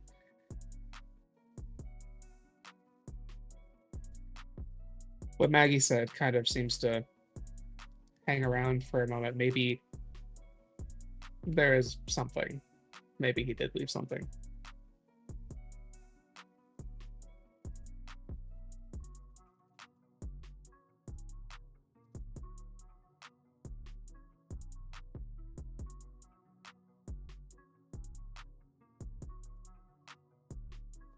Do you mean in his house or in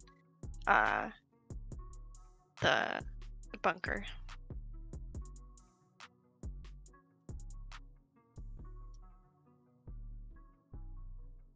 You've been in the bunker recently.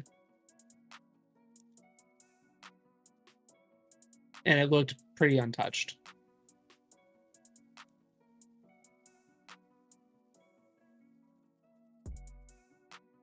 But it is peculiar that since he is the one hosting this gala, there's no word of it being canceled.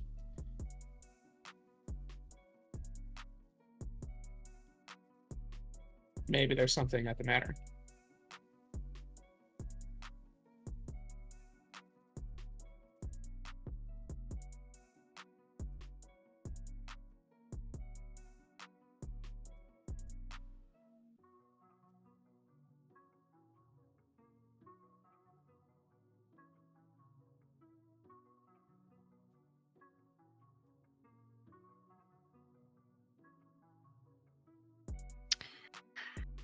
Sophie will turn to Maggie.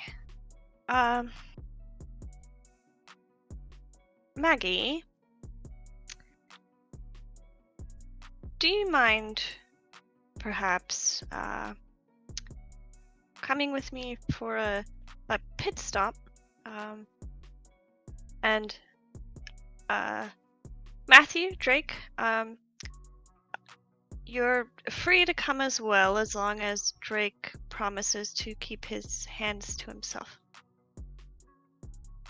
I shall keep them near my person.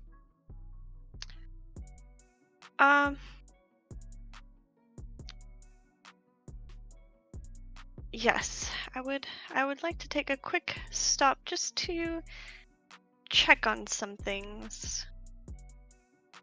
All right. Where are we going? Devlin, were you referring to the manor that's next to Sophie's old estate?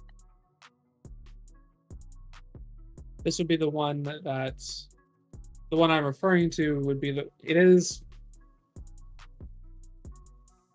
closer than the one that you would have had, closer than the one that you would. Yeah. The one that he got in the neutral zone is closer to the one at the estate that you're currently at. Not the one that he used to own in Tampa. Okay, so you're saying go to the manor. What that like the new where the gala is going to be? The place that he has residence in, yeah. Oh, okay. We were planning on going there anyway. Okay. Yeah. Okay. Yes, I think we should go and check the place. His new manor. All right.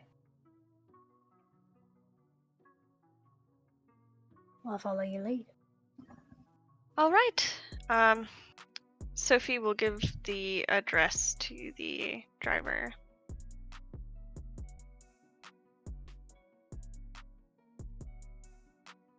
And I could I suppose I could leave him his cufflinks and the book. I wanted to give them to him in person, but I'm not sure when I'll see him again.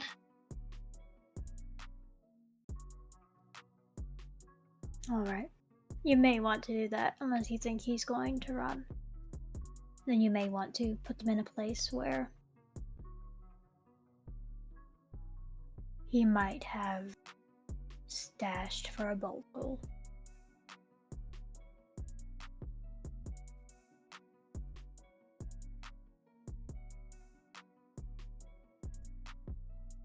But Maggie will drive.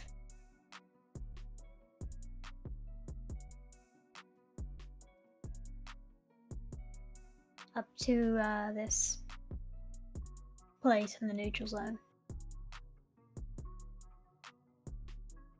As you make the drive up, you follow the instructions to reach the manor. You can see that there's already been a lot of pieces put up as they've been setting up for this large kind of outdoor kind of party type situation that you will be attending soon. But you don't see anyone actively working at the moment. Seems they've all mostly left. Give me what's in awareness.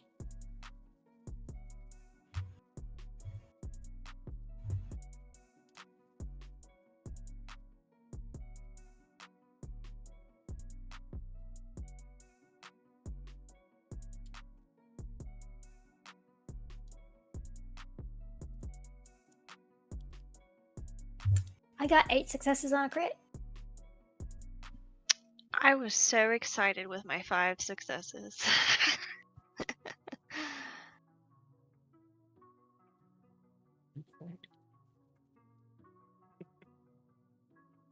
And I would have invited Matthew and Drake as well.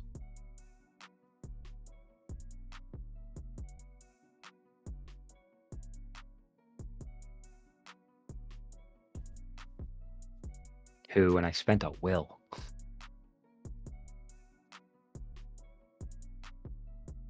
So this manor kind of is in an area with some trees kind of overlooking the water, seeing heading to Tampa across the way.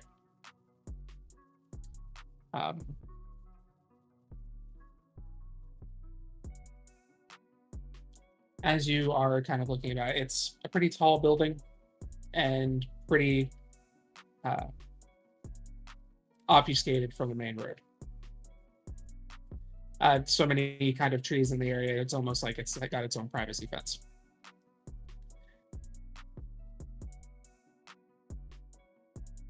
As you guys kind of step out and give a look around, you notice that there is one light on upstairs. You don't see any movement, but it's the only light in the house that you can see on at the windows.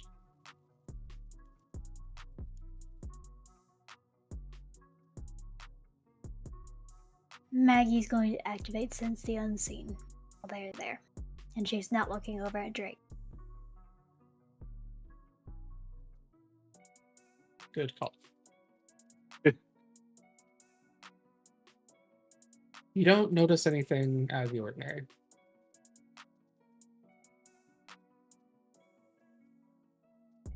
Okay.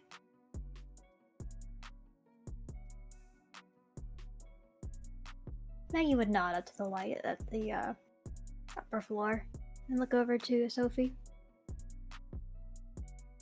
Was he expecting guests, or are these organizers?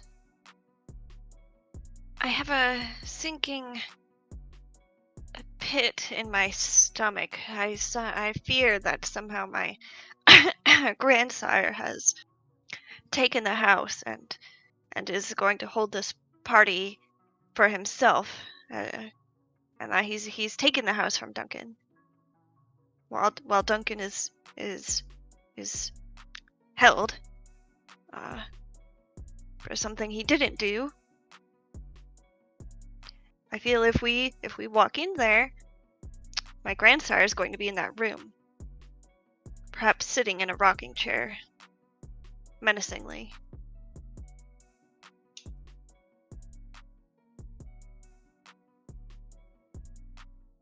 I see. Perhaps we should turn the car around and just go in for the night. No, Miss Sophie, No. I mean, yeah, can't let fear rule you.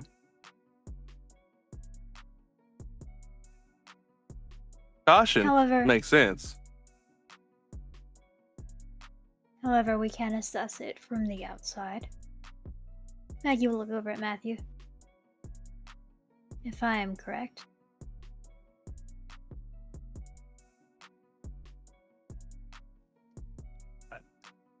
or would you like to sneak inside and get an internal view? He'll kind of look up.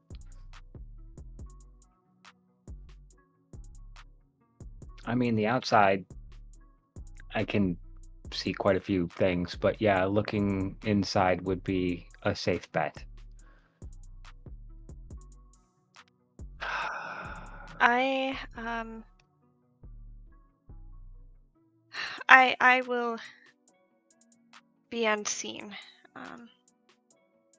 I can do it. I can go inside. And you will stay near one of us, so that you are not alone. As much as I'd like to back y'all up, I have a feeling that's even trying to be sneaky ain't gonna help y'all on my end. Or would y'all like? I me? don't really plan on sneaking. You have a key to Okay. this house. We can walk in. Just tell me where you want me. If you don't feel like comfortable inside the house, you can remain in the car and keep an eye from out here. I know that's too boring. I was just trying to be, a bit proactive and not fuck things up. Yeah.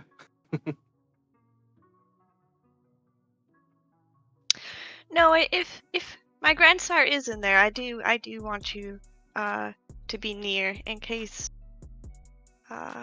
he becomes unruly and attacks us. It would be good to have your capabilities in the near.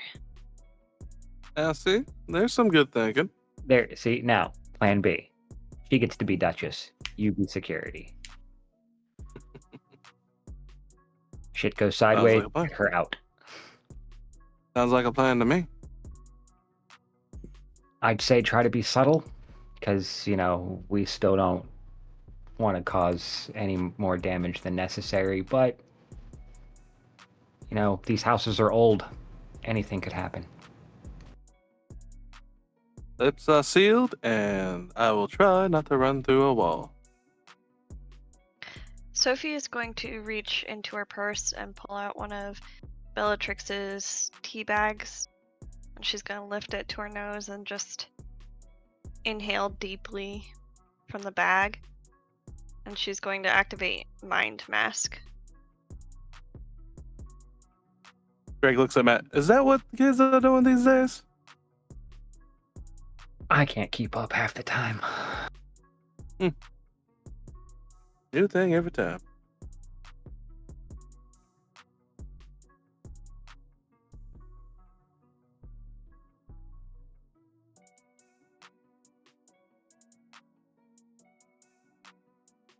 I have a sinking feeling that I am one of the youngest of this group. And yet you held yourself so tall. Someone has to. Yeah, ain't wrong. And Sophie will put the tea bag back into her purse. Yeah, let's go in there. We can do this.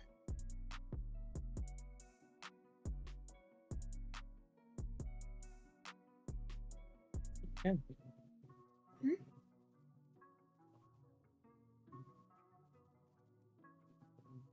So, everybody is approaching the building? Maggie is keeping an eye out, and she is going to be kind of looking out for, hiding places. Okay. So let's go ahead and do a group stealth check type situation. So everybody give me a Dex and stealth. I'm going to be in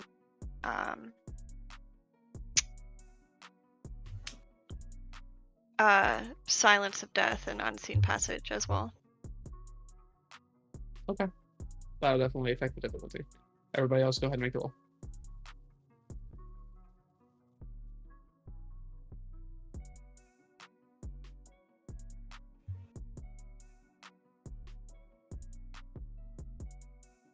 Three. 1.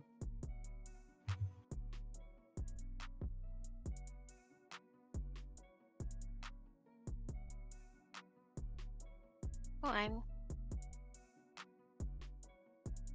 2.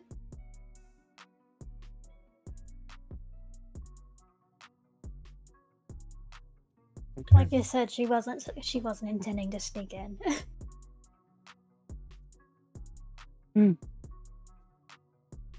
There. As you guys are kind of making your way up,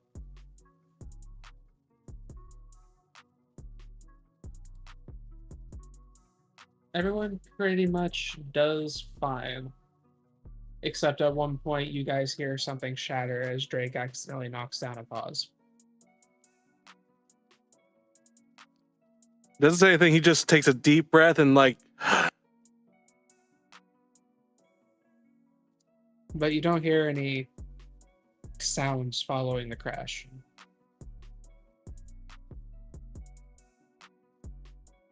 You're not noticing anything weird as you make your way to the staircase. The place seems empty. Most of the lights are out. You see there's some things set up for like organizing. There's some boxes and stuff that haven't been fully unpacked or moved to where they need to for the event.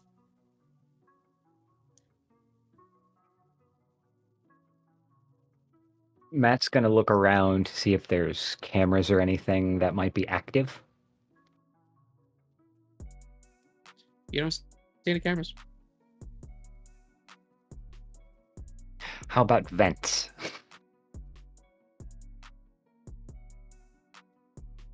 You find like some air vents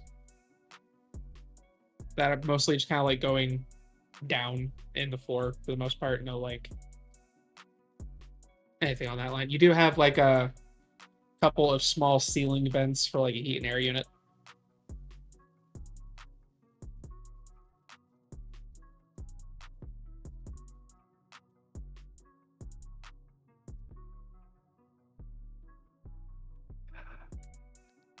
So, Mr. Monahan, Mm. you want to leave some care packages for yourself just in case? Yeah, I think that sounds fun. How heavy? Something light, easy, just in case, they check us.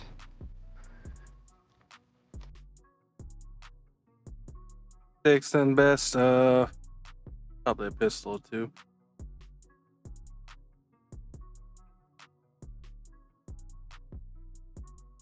And I guess. Well, this is important, so I guess I'll leave my Kopesh too. Mind helping me find good places? Of course. It's my specialty. Sounds good. I got a little bit of armament. Most of it will be stakes and but then we got the pistols and the sword. So The toothpick might be a little harder to hide, but the smaller stuff. I'm better with the stakes, but sometimes it's good to just have a good old blade. Especially if we're dealing with other Bahari or who knows what.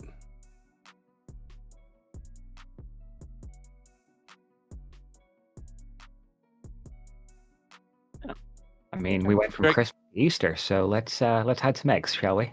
Yep. Drake will go back and start grabbing things out of the trunk. Out of game, how many steaks do we want? He's got a lot of steaks.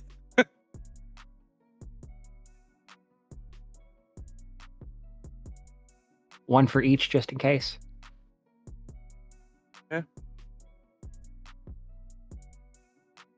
All right. So we'll say 4 stakes, 2 pistols, 1 Kopesh.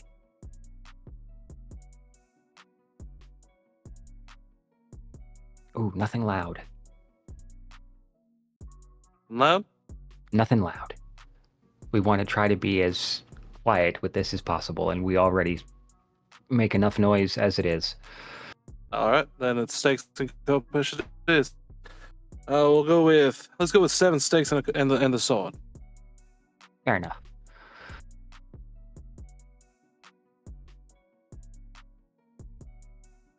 Just remember, if anyone comes across them, they can be used against us too. Yeah, I know. I already took that in consideration. So let's be All extra right. careful on hiding them. You're the master of this one. I'm trusting you entirely.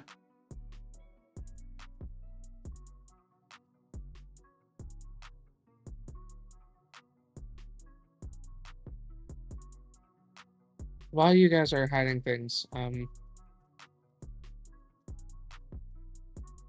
Sophie, as you're walking around, you notice something is kind of odd about the house. It didn't dawn on you at all when you were outside looking toward the building, but now that you're inside, walking the halls, going through the spaces,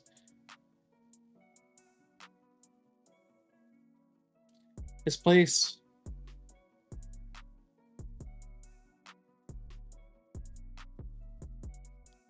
you kind of remember Duncan telling you little stories about the place that he lived. And you have been in a few homes since you came back. The material that the interior of this house is made of, is very reminiscent. The material, the way that the inside is structured, it's almost as if you've heard enough about this place, you know where you're going and how to navigate it. It's like you're walking through Duncan's childhood home.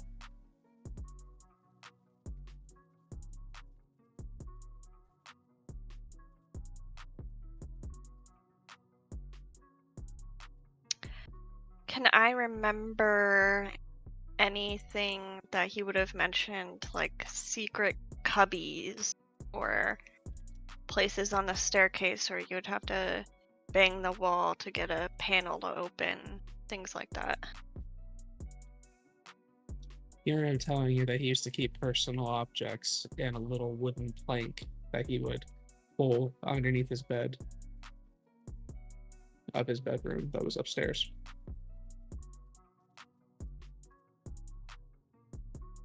Sophie is going to sneak behind Maggie and just wait until the group starts to head upstairs.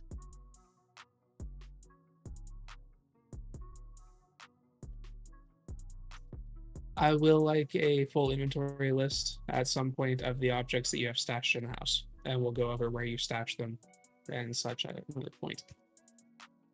So, you guys eventually hide everything, come back together.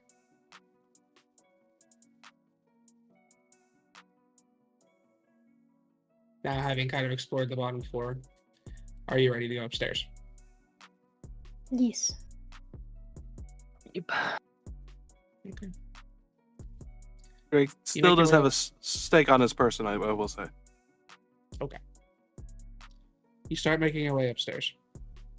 When you get up there, you see there it kind of goes up into a corridor with a couple of doors on each side, and then turning off to the right. The door at the end of the hallway, you can see a light creeping through the bottom.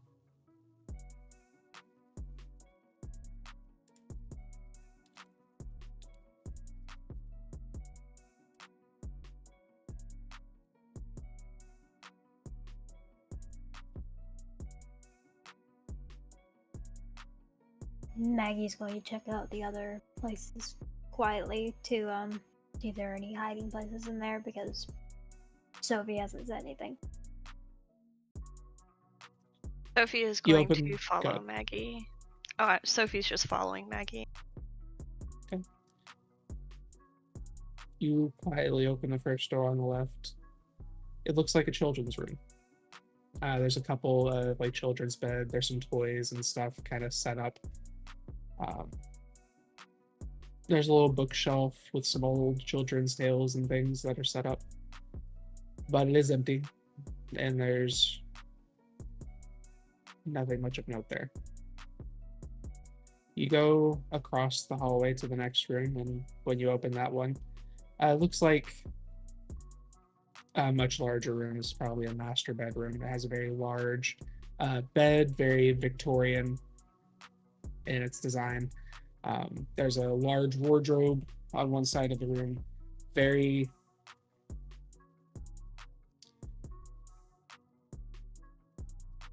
very old and very kind of high society. The way that everything is decorated in the space. But again, outside of that, nothing there. Sophie's going to whisper to Maggie, so breaking the silence of death. I'm going to check under the bed. And then she'll be silent again and try to feel for any loose panels. Maggie is going to go near the bed and kind of lift up the comforter and whatever duvet is kind of draped over it, so she has an easier looking under there. As you're investigating, feeling around, it doesn't feel like there are any loose planks under this bed.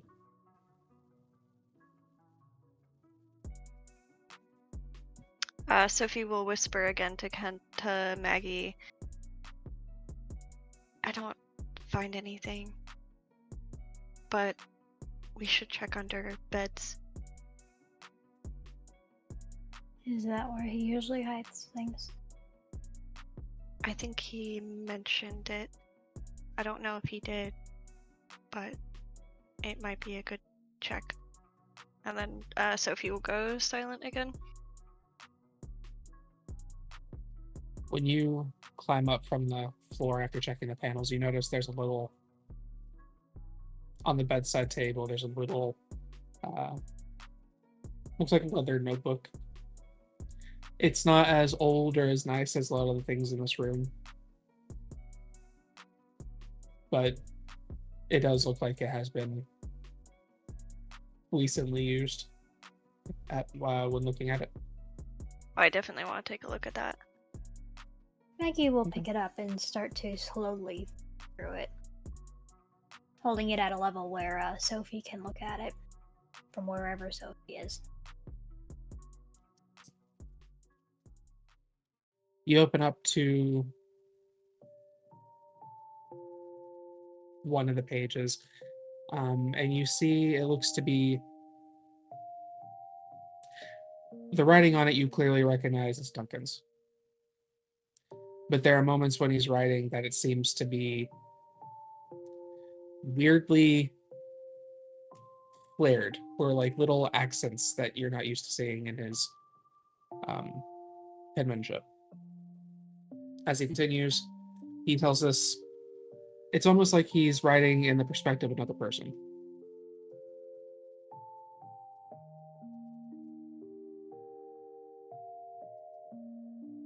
A mother having spend much of their day socializing, tending to various needs of the people around her, having issues with kind of wrangling about 4 or 5 children, which she tends to pass off to the nanny. You, as you're reading this, please give me what's an insight.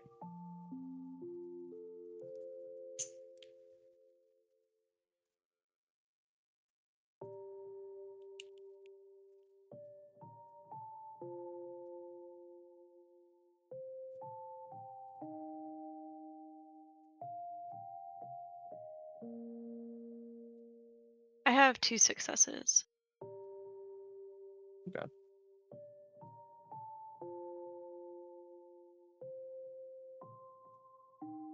It dawns on you that this is full of small little stories that are written through his perspective in the perspective of his mother.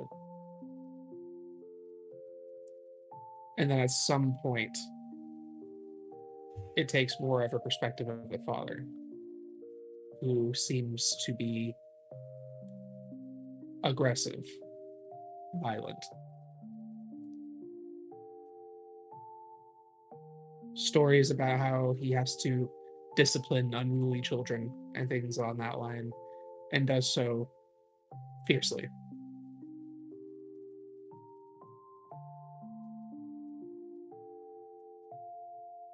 As you flip through these pages, this is his parents' bedroom, a recreation of it, and something compelled him to write these down.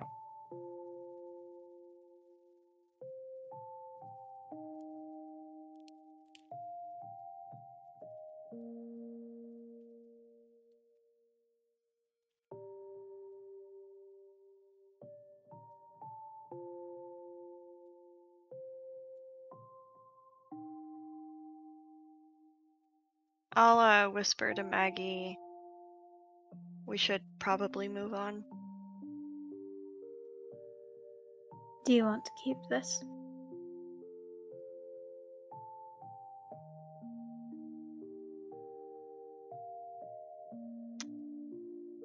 You can hold it for now. Maggie will tuck it into her bag. And we'll continue moving.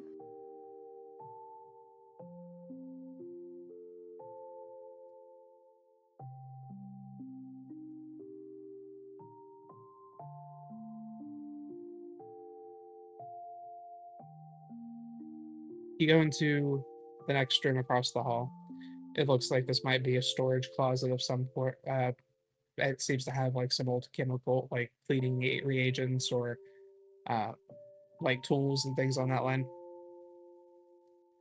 And then finally, you arrive to the hall with the light.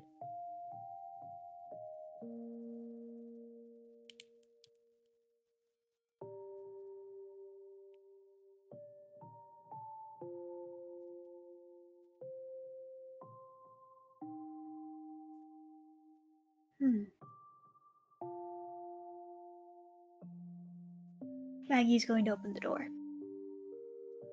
Matt's going to whisper a moment of truth. You open the door, and you see what looks to be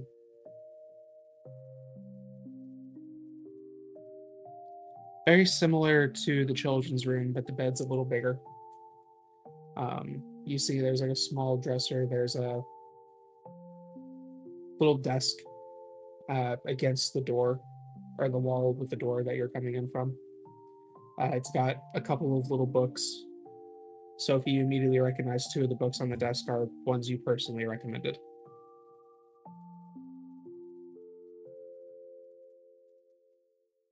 As you are kind of scanning the place, this does kind of resemble, you see like the little spot in the corner that looks like it was a place dedicated for like a small animal, pet dog that he told you about in the many long uh, years you spent down in that bunker. You are pretty confident this would be Duncan's room.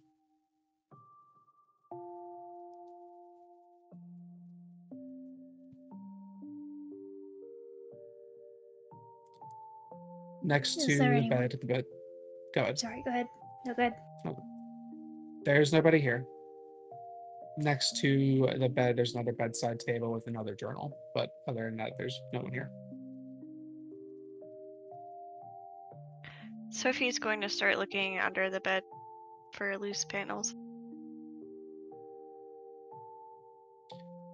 It takes you a few, but finally you do find one that seems a little loose.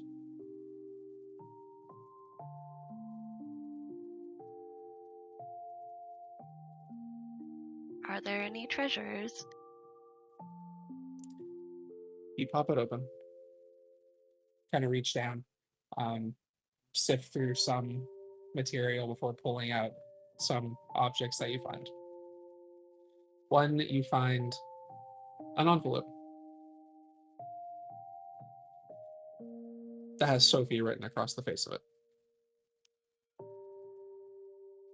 You also find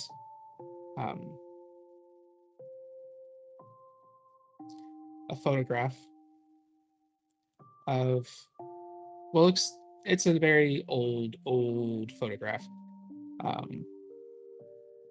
You see what appears to be um, very proud, very fine aristocratic family. Uh, a father with a very well-groomed appearance, a fine suit, standing with his shoulders back and very proud and strong, with a very proud wife next to him and 5 children framing the bottom of the image. Most of which are smiling, except for one, which you do see a striking resemblance to Duncan.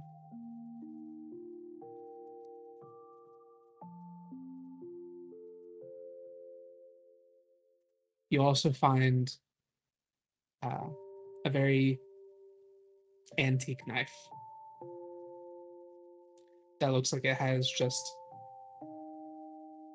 a little bit of rusting along the edges.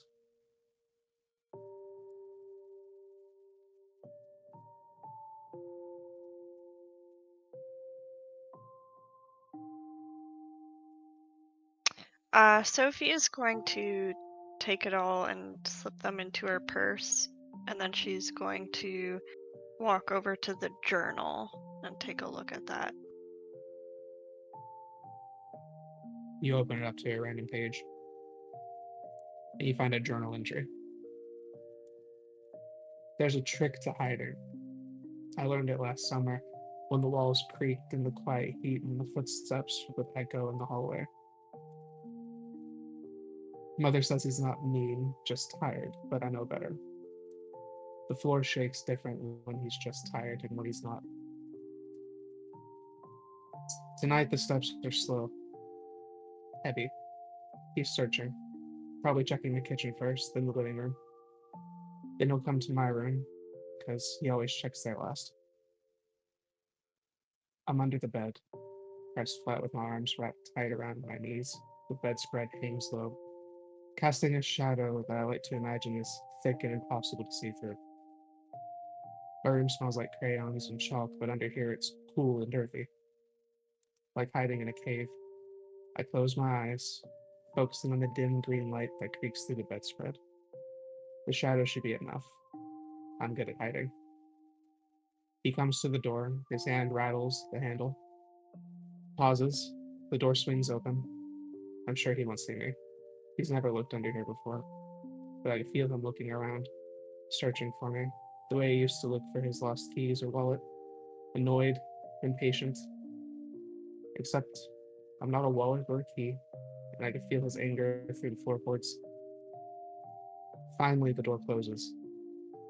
His steps fade down the hall, each one softer until there's nothing but the humming sounds of the night. I don't move. Not yet. I know to wait, because sometimes he comes back.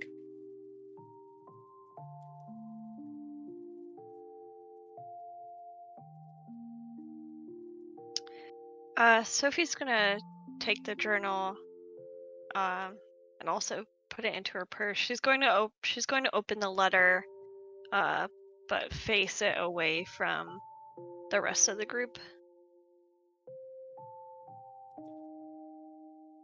Hello, sweetie. I've heard you got yourself in a bit of a, well, unseeming circumstances.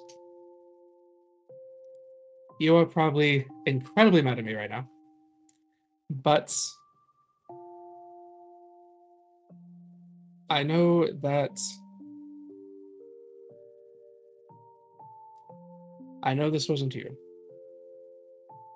And I know you trust your friends, so I'm sure they didn't do it either. And I've had the opportunity to enjoy life and unlife in this world, and you should have that opportunity as well.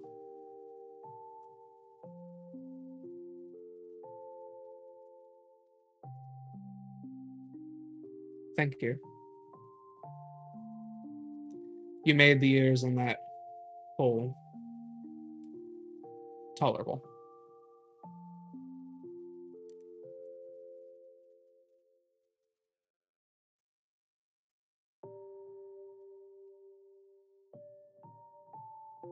The knife is a key to my haven.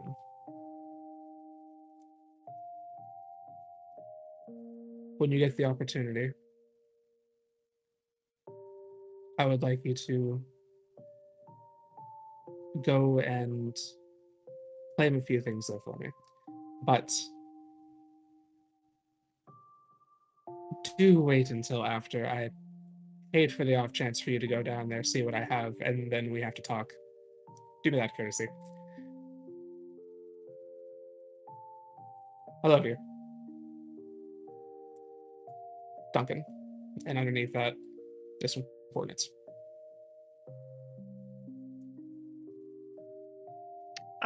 She'll put that into her purse, and then she'll drop the unseen passage, and she'll look at the rest of the coterie.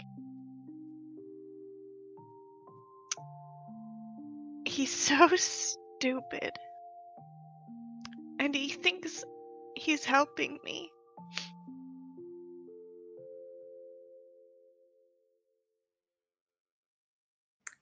Maggie will pull out a black handkerchief and hand it over to Sophie.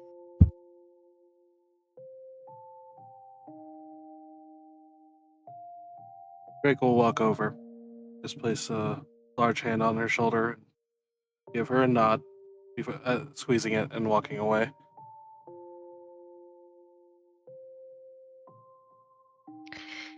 We have to help him. We have to figure out what really happened to Edwin, and we have to fix it.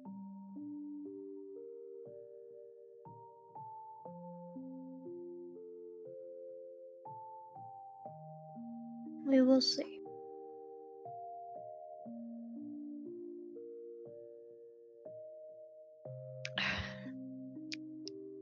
Matthew, do whatever it is you think you can do to help to prevent anything bad happening at the gala, but I would like to leave as soon as you do that.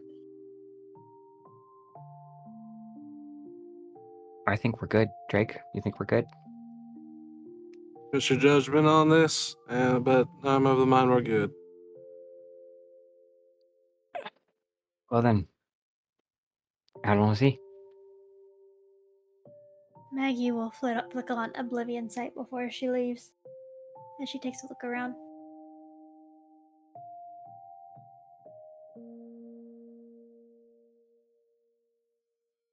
Hmm.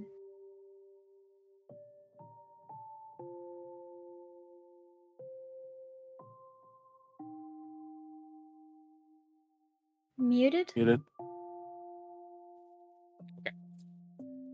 Oblivion Sight.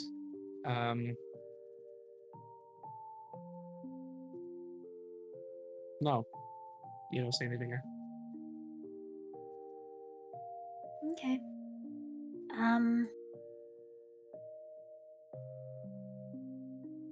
Then she will flick on the binding fetter.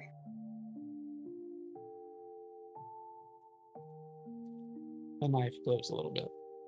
Not glows, but you can see that there is something attached to that dagger.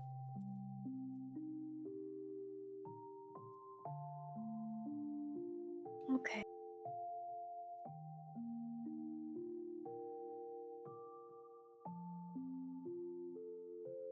Maggie will look at the dagger and then at Sophie. Keep that close. Keep that close.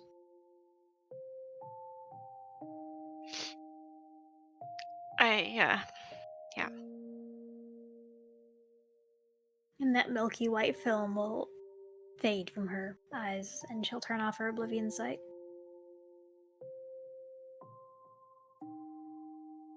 Shall we?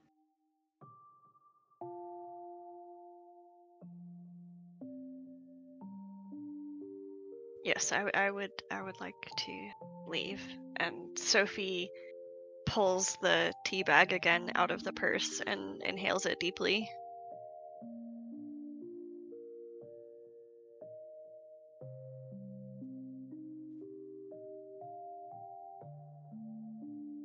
So we're leaving? Mhm. Where do we go from here? Honestly, Maggie's probably just gonna drive around while they talk. She doesn't want to go straight back to the ascent. If you would like, you can have a stand in the car, or we can just move on.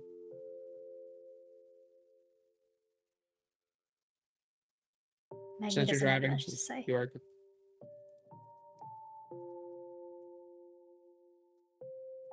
Drake will turn to Sophie. Just a moment. He can keep his voice kind of low, not hiding it, but low. If you need to vent, I'll do anything. Give you my word. He just nods. Thank you, Drake. And Sophie will continue to read Duncan's journal in the car.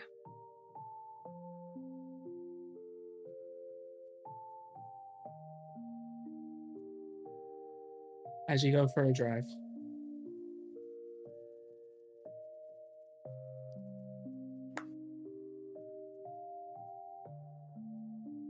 the silence is deafening. Finally, you make it back into Camria territory.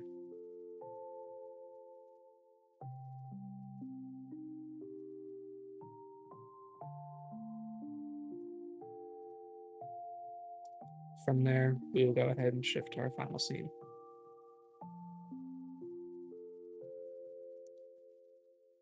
We find ourselves back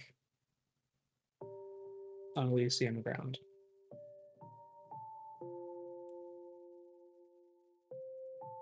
There is a small room, very similar to the one you were being interrogated in, where we see a couple of individuals, but the one we recognize here is going to be Primogen of the Bruja, Gabriel, and sitting across from them is the man in the orange hat. Gabriel kind of sits there for a moment, another person to his side, looking over a couple of documents. And what is it that you find so concerning that you require, especially considering her name has been cleared? Why do you insist on taking accounting for Miss Clues? And it kind of pans back.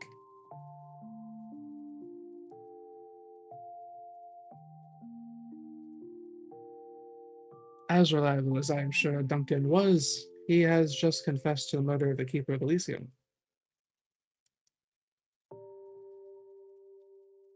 Not somebody that I think is probably the best tutor for my dear grandchild, and I think it is incredibly important that she receives proper teaching.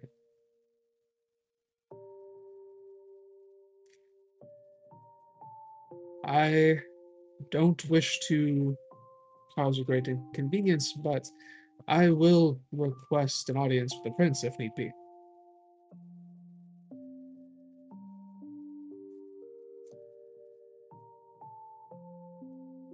Gabriel sits there for a moment. That is agreeable.